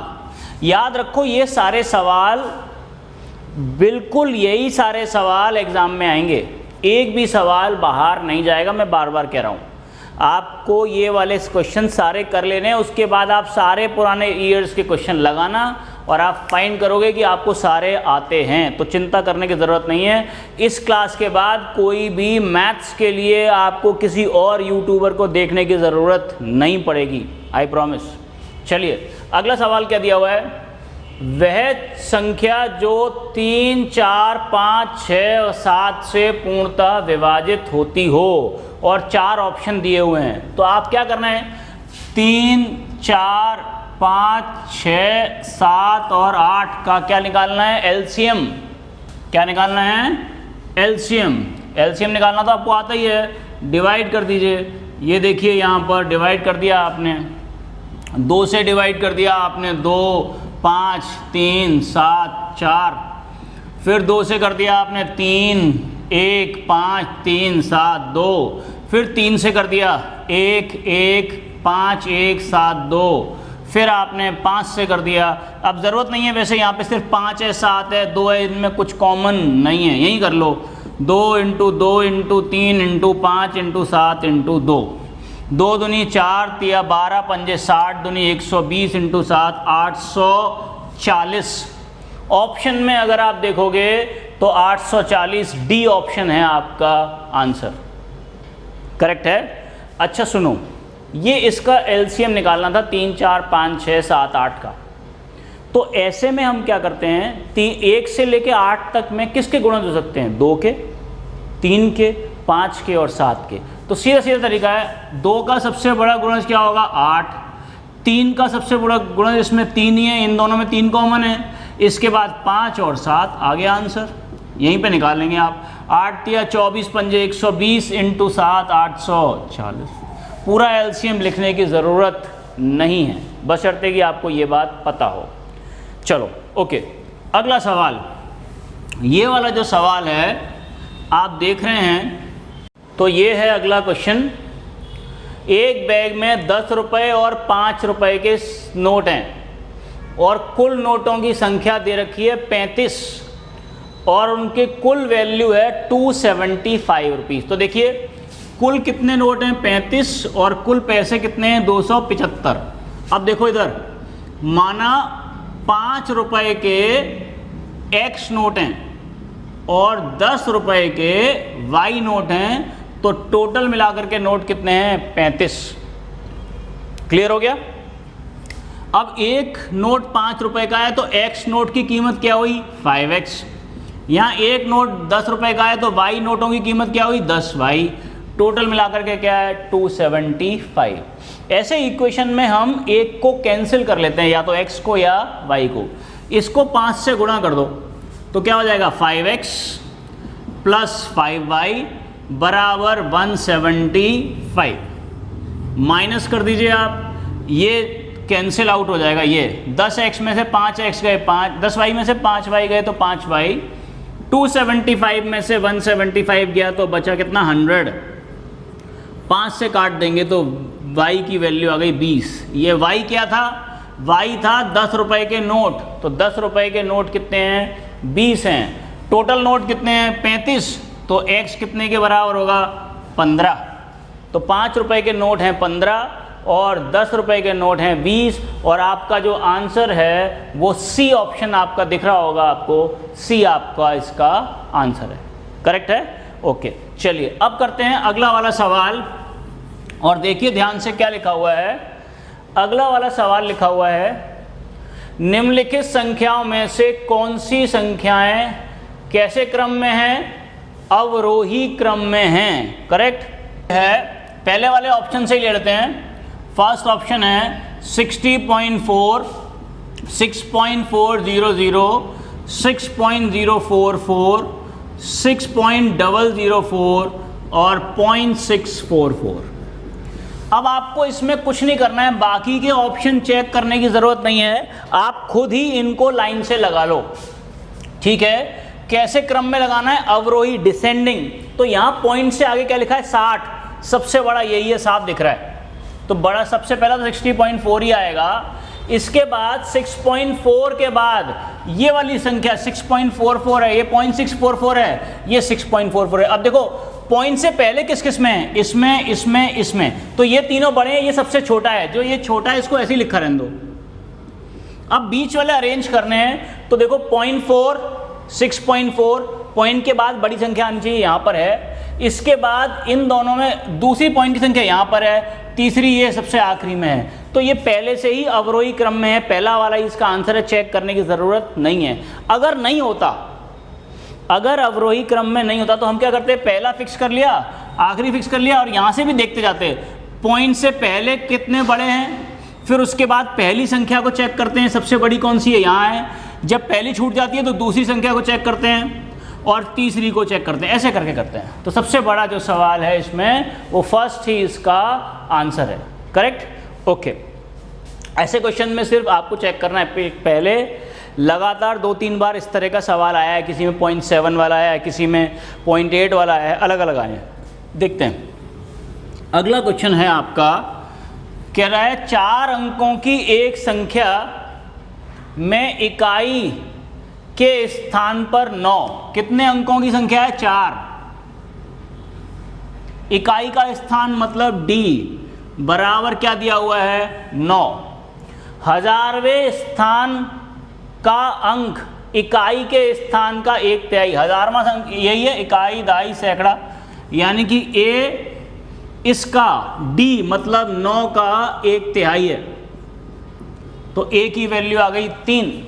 आगे बढ़ते हैं, दहाई के स्थान पर अंक सैकड़ा स्थान से 2 कम है, करेक्ट, तथा सैकड़े स्थान पर अंक हजारवें स्थान पर अंक का 2 गुना है। अब हजारवें स्थान पर जो अंक है क्या है? वो A, वो कितना है? 3। D कितना है? 9। तो सैकड़े पे जो अंक है वो इसका दुगना है, 3 दूनी 6, और जो दहाई का अंक है वो सैकड़ा अंक से 2 कम है, 4। आ गया आंसर। तो ऐसे क्वेश्चन बहुत आसान होते हैं, आपको सिर्फ पढ़ना है। क्या कहा? ये इकाई का अंक है, ये दहाई का, ये सैकड़ा का 1000, यूनिट 10, 100, 1000, जैसे जैसे बोलता जाए वैसे करते जाते हैं। कहा, क्या कहा था? फिर से बोलते हैं। इकाई का अंक 9 लिख दिया, 1000 का अंक पहला वाला A 1/3, तो 9 का 1/3 यानी कि 3। सैकड़े का अंक इसका इकाई के हजारवें अंक का दोगुना, 3 का दोगुना 6, और दहाई का अंक 2 कम सैकड़े से, तो 6 से 2 कम 4 हो गया। तो आपका आंसर है 3649, और आंसर आपका जो है वो है आपका C 3469, करेक्ट है। अब करते हैं अगला सवाल। ओके, अब अगला सवाल करते हैं। देखिए अगला सवाल क्या लिखा हुआ है। अगला सवाल लिखा हुआ है 45328 से अंकों से मिलकर बनी 4 अंकों की बड़ी से बड़ी और छोटी से छोटी संख्या का अंतर। अब क्या अंक दिए हुए हैं? 45328, कितने अंकों की बनानी है? 4 अंकों की। बड़ी से बड़ी कैसे होती है? सबसे बड़ा अंक आगे, तो 8, 5, 4, 3, ये आ गई बड़ी से बड़ी। छोटी से छोटी में क्या होता है? सबसे छोटा अंक आगे, 2, 3, 4, 5, ये आ गई छोटी से छोटी। दोनों का अंतर घटा दो आप, 13 में से 5 गए 8, 13 में से 4 गए 9, 4 में से 3 गया 1, 8 में से 2 गया 6, तो आंसर आ गया 6198, यानी कि ऑप्शन बी जो है वो आपका आंसर है। हो गया, बहुत आसान है। बड़ी से बड़ी निकालने के लिए बड़ी संख्या से शुरू करते हैं पहले और छोटी तक की तरफ आते हैं, छोटी निकालने के लिए छोटी से शुरू करते हैं और बड़ी की तरफ आते हैं। अगर 0 होता है तो कभी भी 0 पहले अंक के स्थान पर नहीं आ सकता, 0 हमेशा यहाँ से शुरू होगा। अगर कहीं 0 दिया हुआ है तो आप गलती से यहाँ मत लिख देना, नहीं तो वो 3 अंकों की काउंट होगी। तो 4 अंकों की संख्या बनाने में अगर यहाँ 0 दिया हुआ होता, यहाँ पे 0 दिया हुआ होता, तो यहाँ 0 नहीं आएगा। बात समझ में आ गया? ये 0 हमेशा सेकंड प्लेस पर आएगा, तो ये मिस्टेक मत करिएगा। चलिए अब देखते हैं हम अगला क्वेश्चन। अब अगला ये जो है, ये है आपका एक समचतुर्भुज का परिमाप 40 सेंटीमीटर है तथा एक विकर्ण की लंबाई 16 सेंटीमीटर है, तो इसका क्षेत्रफल क्या होगा? अब पहले तो बात करते हैं समचतुर्भुज, और इंग्लिश में कहते हैं रोम्बस। क्या कहते हैं? रोम्बस। एक ऐसा फिगर होता है जिसकी चारों साइड्स जो हैं वो बराबर होती हैं। अब ये चारों साइड्स बराबर होती हैं इसकी ऐसे। परिमाप, इसका परिमाप होता है 4a, जो कि आपके क्वेश्चन में दिया हुआ है 40, तो यहाँ से a की वैल्यू आ गई 10, यानी कि ये जो भुजा है ये 10 है। और ये हैं इसके डायगोनल्स या विकर्ण, और डायगोनल दिया हुआ है विकर्ण 16, एक विकर्ण दिया हुआ है 16। अब ये यहाँ से यहाँ तक 16 है पूरा, ये 16 है, तो यहाँ से यहाँ तक का 8 होगा, आधा, 8 इधर और 8 इधर। अब ये क्वेश्चन बन गया, देखो इधर यहाँ पर ध्यान से, ये पाइथागोरस थ्योरम आपको पता होना चाहिए, सिखाया भी था मैंने। समचतुर्भुज के विकर्ण डायगोनल 90 डिग्री पर काटते हैं। समचतुर्भुज के विकर्ण 90 डिग्री पर काटते हैं, तो ये 90 डिग्री है। अब पाइथागोरस थ्योरम, ये 10 है, ये 8 है, ये 6 होगा। मैंने सिखाया था आपको पाइथागोरस थ्योरम। पाइथागोरस थ्योरम होती 3, 4, 5, एक है, अगर एक भुजा 3 है, एक 4 है, तो ये 5 है, ऐसी कई सारी बताई थी मैंने आपको। तो इसका दुगना कर देंगे तो 6, 8 और 10 दिख ही रही है, 10, 8, 6। अदरवाइज ऑल्सो अगर ऐसे नहीं पता तो आप यहाँ पे निकाल सकते हैं, लंब का वर्ग प्लस आधार का वर्ग बराबर कर्ण का वर्ग, यही तो होता है।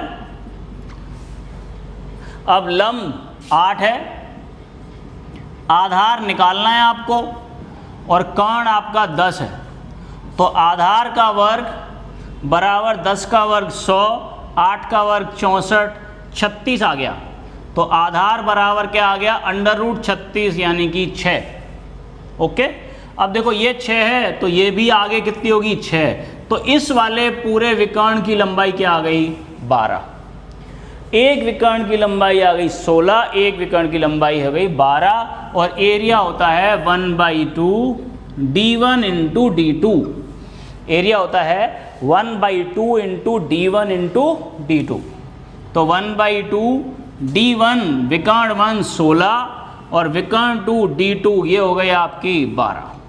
करेक्ट, कैंसिल आउट कर दिए, या क्या आ गया 6, 16 6 96, ये आ गया आपका एरिया।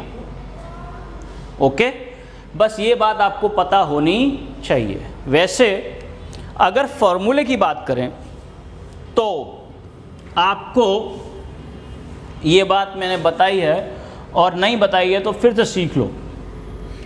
भुजा बराबर होता है विकर्ण 1 का वर्ग बटे 2 प्लस विकर्ण 2 बटे 2 का वर्ग। अब ये देखो, एक विकर्ण, भुजा कितनी दी हुई है, भुजा दी हुई है 10, एक विकर्ण कितना दिया हुआ था 16, और दूसरा विकर्ण आपको निकालना है, मान लो d2 है, हो गया। तो ये आ गया 10 का स्क्वायर, दोनों तरफ वर्ग कर दीजिए, तो 10 का स्क्वायर 100, ये हो गया 8 का वर्ग, और ये d2 बटे 2 का वर्ग। तो 100 में से 64 गए, तो d बटे 2 का स्क्वायर बराबर 36, तो d स्क्वायर बटे 2 बराबर d बटे 2 का स्क्वायर बराबर 6, तो d बराबर आ गया आपका 12। तो एक विकर्ण आ गया 16 दिया हुआ था, एक विकर्ण हो गया 12। आप फॉर्मूले, इस फॉर्मूले से निकालना चाहते हैं तो फॉर्मूले से निकाल सकते हैं। वैसे आपको याद होना चाहिए, एक 3 है, एक 4 है भुजा, तो जो विकर्ण होगा वो 5 होगा, विकर्ण 5 होगा। तो अगर ये 6 है, ये 8 है, 10 है, देखते पता चल जाएगा कि ये 10 है, ये 8 है, तो ये 6 होगा। Correct, okay, good. अगला सवाल देखते हैं, नेक्स्ट क्वेश्चन यहाँ पर क्या है। अब करते हैं हम अगला क्वेश्चन। अगला क्वेश्चन है आपका, ध्यान से देखिए, कह रहा है एक घनाकार प्रिज्म। प्रिज्म क्या होता है, मैंने बताया था प्रिज्म एक ऐसी आकृति होती है जिसमें जैसा ऊपर हो वैसा ही नीचे। घनाकार ऐसे, क्यूब, ये हो गया घनाकार प्रिज्म। घनाकार प्रिज्म कहो या घन कहो एक ही बात है, कोई फर्क नहीं है।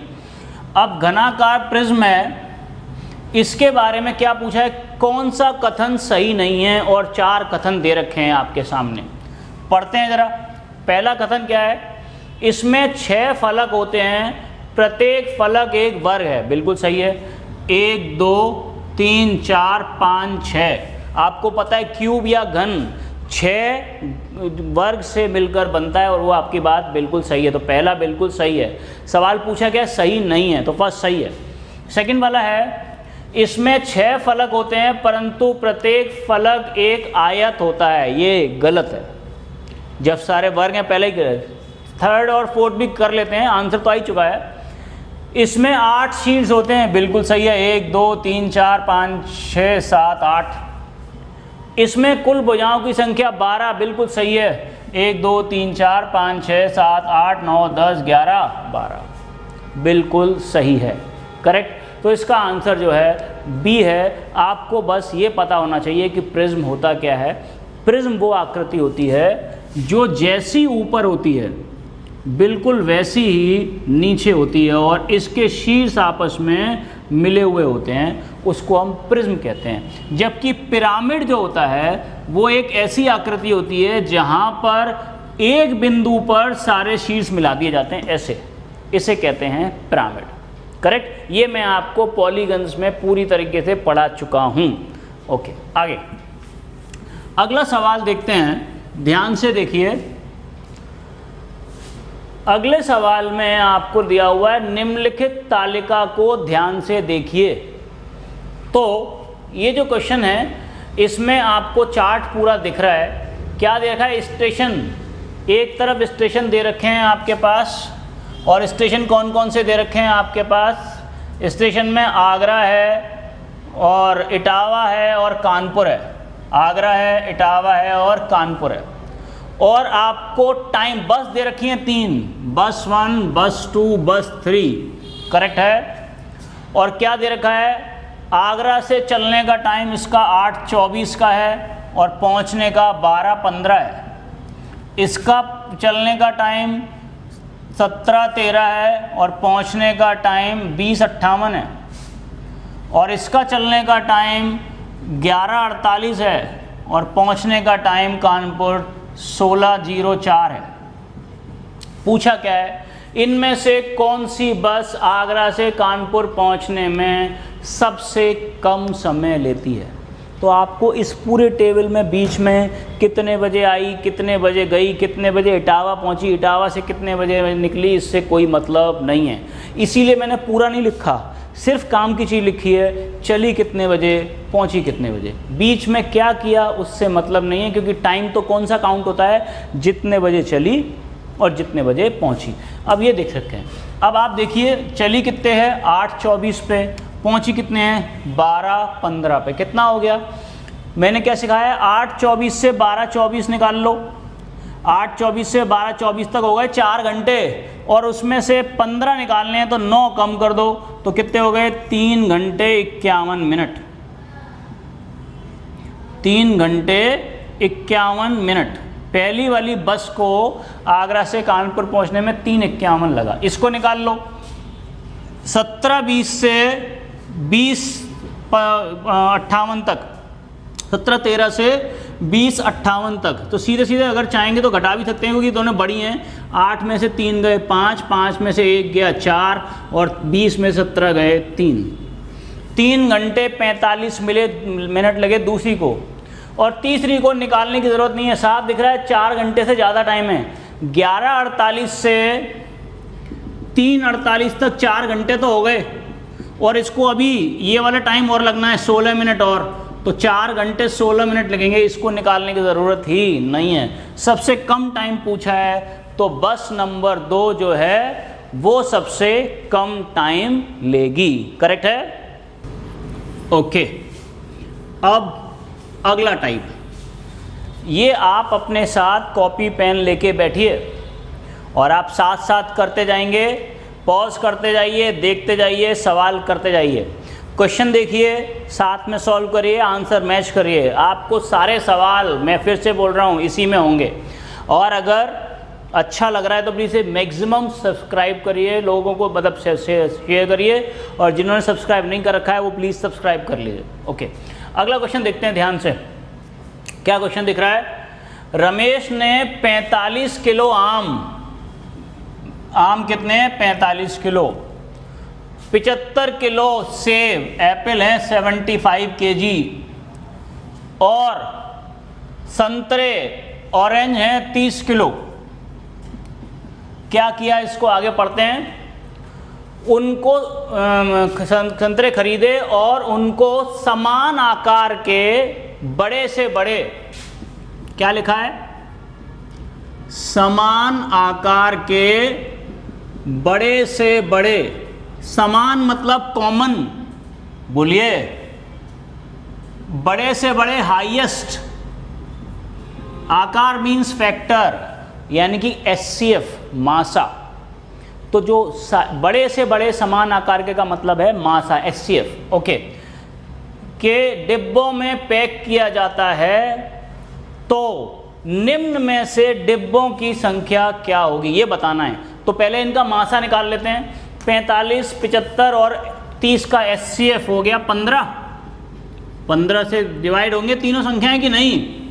तो 15 तिया 45, 15 पंजे 75, 15 दूनी 30। तो आम के 3 डिब्बे, एप्पल के 5 डिब्बे और ऑरेंज के 2 डिब्बे चाहिए। करेक्ट है। तो सी आपका आंसर है, 3 डिब्बे ऑरेंज के, आम के, 5 डिब्बे सेब के और संतरे के 2 डिब्बे। बहुत आसान सवाल हैं। ओके, चलिए अगला देखते हैं ध्यान से। तो अब करते हैं हम अगला सवाल, राइट। देखते हैं, कह रहा है संख्या, अगला सवाल है 69498 के सन्निकट नियरेस्ट 1000वां भाग। अब 1000 की बात का है, मतलब यहाँ 0 होने चाहिए, राइट। तो 69, तो ये बात सही है। अब देखो, अगर ये वाली संख्या 500 से छोटी होती है तो ये 69,000 आएगा आंसर। अगर ये 500 से बड़ी होती तो आंसर इसका लेते 70,000। समझ में आ गया? क्योंकि ये संख्या 500 से छोटी है तो आंसर आएगा 69,000। अगर ये संख्या 500 से बड़ी होती तो आंसर अगला वाला 1000, 69 की जगह पे क्या लग जाता? 70। अगला सन्निकट बोलते हैं, तो सन्निकट का मतलब है नियरेस्ट। तो 400 से नियरेस्ट 69,000 पड़ेगा, तो इसका आंसर 69,000 है।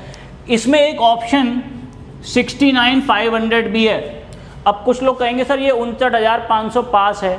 बिल्कुल पास है, पर 1000वां भाग चाहिए। इसलिए तो 100वां है, 2 जीरो हैं। 1000वें का मतलब है पीछे कितनी जीरो होनी चाहिए? 3 जीरो होनी चाहिए। करेक्ट है? Okay okay. अगला क्वेश्चन है, 3 तरह की टॉफियां A, B और C क्रमशः 24, 30 व 36 के पैकेटों में उपलब्ध हैं। किस किस के में? 24 के, 30 के और 36 के। और 3 तरह की टॉफियां A, B, C। आगे पढ़ते हैं। यदि किसी व्यक्ति को 3 तरह की टॉफियां समान संख्या में खरीदनी है, मतलब बराबर बराबर क्वांटिटी, समान मात्रा में खरीदनी है, तो उसके द्वारा खरीदी जाने वाली न्यूनतम पैकेटों की संख्या क्या क्या होगी? हर एक के अलग अलग। अब देखो, समान खरीदनी है मतलब होता है एलसीएम, मतलब होता है एलसीएम। तो कुछ नहीं है, 24, 30 और 36 का क्या निकालना है? एलसीएम। और एलसीएम निकालने का शॉर्ट तरीका होता है, पहले एचसीएफ निकाल लो। इनका एचसीएफ दिख रहा है 6, 6 चौक 24, 6 पंजे 30, 6 छिंग 36। अब ये जो अंदर वाली संख्या है, इसमें 5 में तो कुछ कॉमन नहीं है, पर 4 और 6 में 2 कॉमन है, तो वो 2 भी बाहर निकाल लो। अंदर बचेगा ये 2, 5, 3, मैंने 2 बाहर निकाल लिया। गुणा कर दो, 6 दूनी 12, दूनी 24, पंजे 120 इंटू 3, 360 टॉफ़ी खरीदनी है सबको अलग अलग। अब 360 टॉफ़ी खरीदनी है, एक पैकेट में कितनी है? 24, तो कितनी हो गई? 15। इसको कितनी खरीदने पड़ेंगे पैकेट? 12 तिया 36। इसको कितने खरीदने पड़ेंगे? 10 इंटू 36, 360। तो हमें 360 बनाना है। 24 को तो कितने का गुणा करना पड़ेगा? 15 का, यानी कि पहले ए के 15 पैकेट। 30 को 360 बनाने का मतलब है बी के 12 पैकेट। और 36 इंटू 10, 360, इसके 10 पैकेट। तो 15, 12 और 10, तो इसका आंसर आपका कौन सा है? आपका आंसर है इसमें 15, 12, 10, सी ऑप्शन इसका आंसर आपका है। हो गया, बहुत आसान है। समान टॉफ़ियों का मतलब हो गया एलसीएम 360 आ गया एलसीएम, और 24, 30 और 36 से भाग कर दिए तो 15, 12 और 10 आ गए पैकेटों की संख्या। करेक्ट? ओके, चलिए अगला सवाल देखते हैं। अगला सवाल है, ध्यान से पढ़िए। एक पेन की कीमत 8 रुपये है, पेन की कीमत 8 रुपये है, और एक कॉपी की कीमत 15 रुपये है। ठीक है, यदि रमेश ने 24 नग खरीदे, मतलब टोटल 24 खरीदी हैं, कुछ पेन कुछ कॉपी, टोटल मिला के 24, और उसके टोटल 290 रुपये खर्च हो गए हैं, और आपके ऑप्शंस हैं, पहला ऑप्शन है आपका 9, 15, दूसरा ऑप्शन है 8 और 16, तीसरा ऑप्शन है 10 और 14, और आखिरी ऑप्शन है आपका 12, 12, 12, 12। अब इसका एक सीधा तरीका है, क्योंकि नंबर छोटे हैं, सीधे गुणा करके देख लो किसका गुणा 290 बन रहा है। 8 नाम 72, 15 इंटू 15 225, 225 और 72 को जोड़ेंगे तो 290 बनेगा क्या? नहीं। 8 इंटू 8 64, 16 इंटू 15 240, क्या इनका जोड़ 290 बनेगा? नहीं। 8 इंटू 10 80, 15 इंटू 14 210, और 210 और 80 मिला के कितने बन गए? 290। आ गया आपका आंसर। तो आपका आंसर है सी। 10 तो पेन खरीदे, 10 इंटू 8 80 रुपये के, और 14 कॉपी खरीदी 14 इंटू 15 210, जोड़ के आ गया 290। एकदम से आंसर आ जाएगा। वैसे इसको करने का प्रॉपर तरीका सीखना हो तो ये होता है, मान लो x पेन है और y कॉपी है, टोटल मिला करके कितनी है? 24। एक पेन की कीमत 8 रुपये, तो x पेन की कीमत 8x, एक कॉपी की कीमत 15, तो y की कीमत 15y, टोटल मिला के 290। और आप इसको सॉल्व कर लीजिए, जो अभी एक क्वेश्चन हमने अभी इसी वाले में कराया था, वही 5 रुपये वाला और 10 रुपये वाला नोट वाला, वैसे आप इसको सॉल्व कर रखें। ये इसको करने का प्रॉपर तरीका है। और डायरेक्ट निकालना चाहते हैं तो आप सीधे गुणा करिए, जोड़ के देखिए किसका जोड़ 290 आ रहा है, वही आपका आंसर होगा। करेक्ट है। अब करते हैं हम अगला क्वेश्चन। अगला क्वेश्चन क्या है? ये है, एक रेलवे स्टेशन पर कार पार्किंग की दर निम्न रूप से चित्रित की गई हैं। पहला है 2 घंटे तक 50 रुपये, यानी कि 2 घंटे तक जो है 50 रुपये लगेंगे। 2 घंटे से और 5 घंटे तक, 2 से 5 घंटे तक अगर करते हैं तो 75 रुपये लगेंगे। उसके बाद है 5 घंटे से 8 घंटे तक, 5 घंटे से 8 घंटे तक अगर करते हैं तो प्रति अतिरिक्त घंटा 10 रुपये, प्रति अतिरिक्त घंटा 10 रुपये, प्रति अतिरिक्त घंटा 10 रुपये। इसके बाद है 8 घंटे से ऊपर और 12 घंटे तक, 8 से 12 घंटे तक 150 रुपये, और 12 घंटे से 24 घंटे तक 250 रुपये। ये रेट लिस्ट है पार्किंग की, कितने टाइम में आप आते हो उसके हिसाब से आप पेमेंट दोगे। कहा गया है राजीव ने अपनी कार सुबह 7 बजे 7 AM पर पार्क की और उसी दिन दोपहर में 4:30 बजे लेने आया। उसने कितने का भुगतान किया? तो पहले आप घंटे निकाल लो। 7 बजे से लेके और 4 बजे तक 9 घंटे हो गए, और आधा घंटा और तो 9.5 घंटे हो गए। अब 9.5 घंटे में कौन सा स्लॉट आ रहा है? ये वाला। ये 2 से 5 घंटे, ये 5 से 8, 8 से 12 घंटे के लिए कितने रुपए दिए होंगे उसने? 150 रुपये दिए होंगे। 8 से 12 घंटे के बीच में अगर कोई आदमी आता है तो उसको 150 रुपये देना है, तो उसको पेमेंट कितना करना पड़ेगा? 9.5 घंटे के हिसाब से 150 रुपये उसको पे करने होंगे। करेक्ट है? ओके ओके, अब करते हैं हम अगला क्वेश्चन। ठीक, पढ़ते हैं। कह रहा है एक व्यक्ति ने एक बर्तन में 3/5 भाग दूध भरा है। बर्तन को ऊपर तक दूध से भरने के लिए 24 लीटर दूध की आवश्यकता होगी, तो बर्तन की धारिता क्या है? बर्तन कितना भरा हुआ है? बर्तन भरा हुआ है 3/5। 3/5 का मतलब है 5 में से 3 इससे भरे हुए हैं, तो कितने खाली हैं? 2/5 खाली हैं। 3/5 का मतलब है 5 में से 3 इससे भरे हुए हैं, तो 2 भाग खाली हैं। कितने में से? 5 में से। ये खाली हिस्सा है। और उसने क्या कहा? जो खाली है उसको भरने के लिए 24 लीटर दूध चाहिए।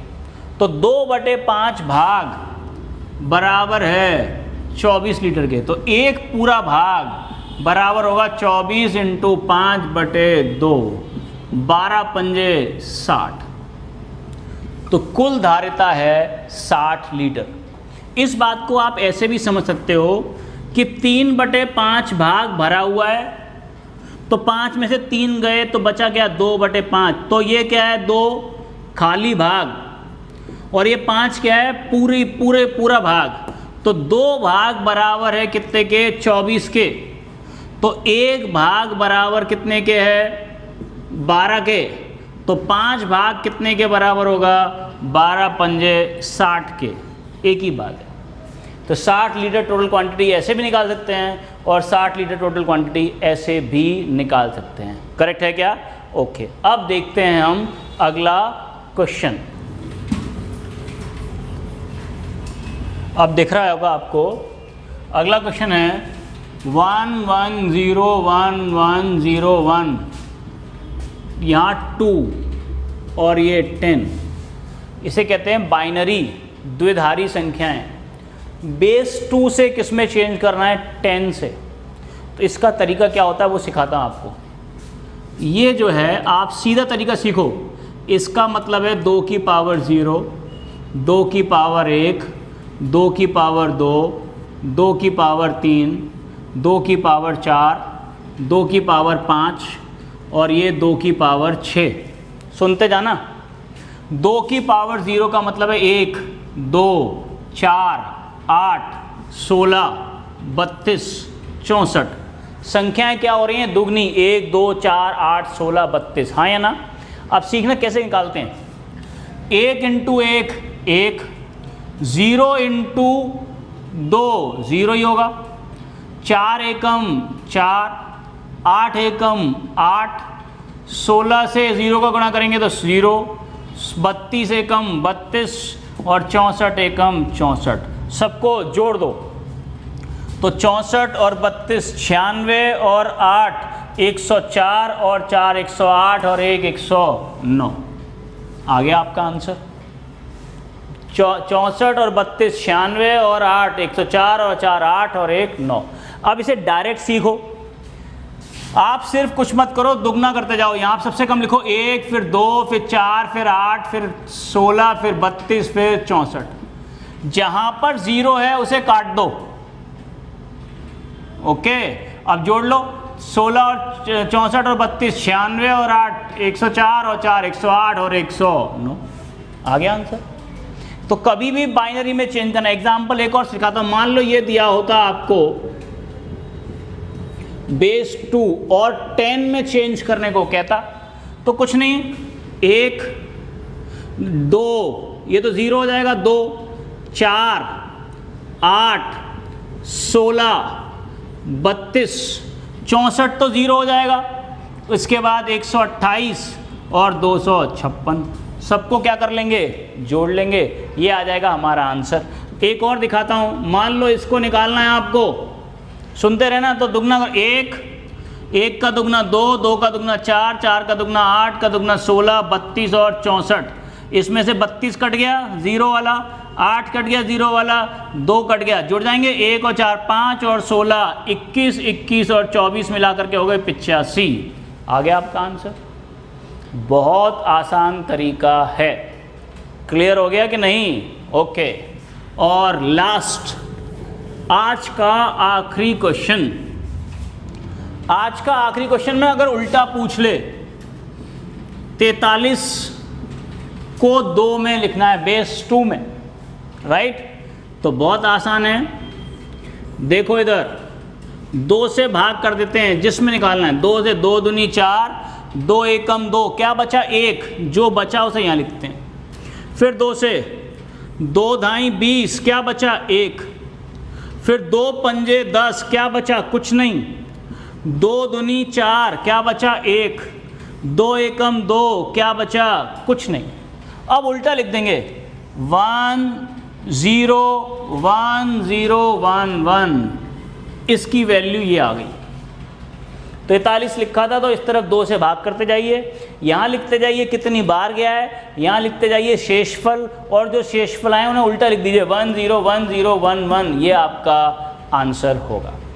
अब इसमें सिर्फ क्वेश्चंस बचे हैं 1 2, वो डायग्राम वाले। एग्जाम्पल, जैसे क्वेश्चन में ये वाला क्वेश्चन आपको पेपर में पूछ चुका है, देखो ये ध्यान से, इस तरह का क्वेश्चन पेपर में आया है आपके पास दिया हुआ होगा क्वेश्चन इस तरह का, इस तरह का।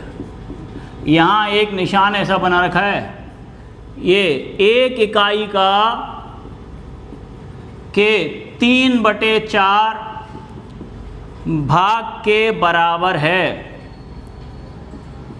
तो 1 सही 1/2 किसके बराबर होगा? ये वाले क्वेश्चन मैं आपको एक वीडियो में करा चुका हूँ, लेकिन क्योंकि मैं आज इसको फिनिश ऑफ कर रहा हूँ ताकि आप सारे टाइप के सवाल कर सकें, इसलिए बता रहा हूँ। कितने फिगर हैं? 2। तो 2 फिगर की वैल्यू है 3/4। देखो 1 इकाई के 3/4 भाग के 12, यानी कि 3/4 बराबर दिया हुआ है 2 फिगर। निकालना क्या है? 1 सही 1/2 का मतलब होता है 2 एकम 2, 3/2। तो 3/4 बराबर कितने के? 2f के। तो 1 कितने के बराबर होगा? 2 × 4/3 के। तो 3/2 यानी कि 1.5 कितने के बराबर है? 3/2 कितने के बराबर होगा? 2 × 4/3 × 3/2। 3 से 3, 2 दूनी 4। तो क्या आ गया? तो 4 फिगर चाहिए, 4 फिगर चाहिए। तो 1 2 3 4, जहां क्वेश्चन में ये ऑप्शंस होंगे वही आपका आंसर होगा। अब आप सीटेट प्राइमरी के सारे क्वेश्चन लगा देना, जितने भी आज तक हुए हैं 2011 से लेके अब तक, सारे क्वेश्चंस आप कर लोगे। 15 के 15 क्वेश्चन इन 40 क्वेश्चन से, कोई भी क्वेश्चन बचेगा नहीं। और अगर आपको ये पसंद आया है तो इसे मैक्सिमम शेयर करना। मेरे को इसी वाले जो जिस पे आप देख रहे हो इसके मैसेज बॉक्स में लिख के बताना कि आपको इससे कुछ बेनिफिट हुआ या नहीं हुआ। अब मैं नेक्स्ट वीडियो जो है वो लेके आऊँगा जूनियर के लिए। ये किसके लिए थी? प्राइमरी के लिए। इसके बाद आपको कोई मैथ्स के लिए कोई बुक नहीं पढ़नी है, प्राइमरी के लिए किसी यूट्यूबर को देखना नहीं है, किसी का कुछ नहीं देखना है। कोई कहता है 30 में से 30, 50 में से 50, इतने का निचोड़ उतने का निचोड़, कुछ देखने की ज़रूरत नहीं है। कंप्लीट हो गया है, पूरे नंबर इसमें से आएंगे। फिर मुलाकात होगी नेक्स्ट वीडियो में तुमसे। Thank you very much.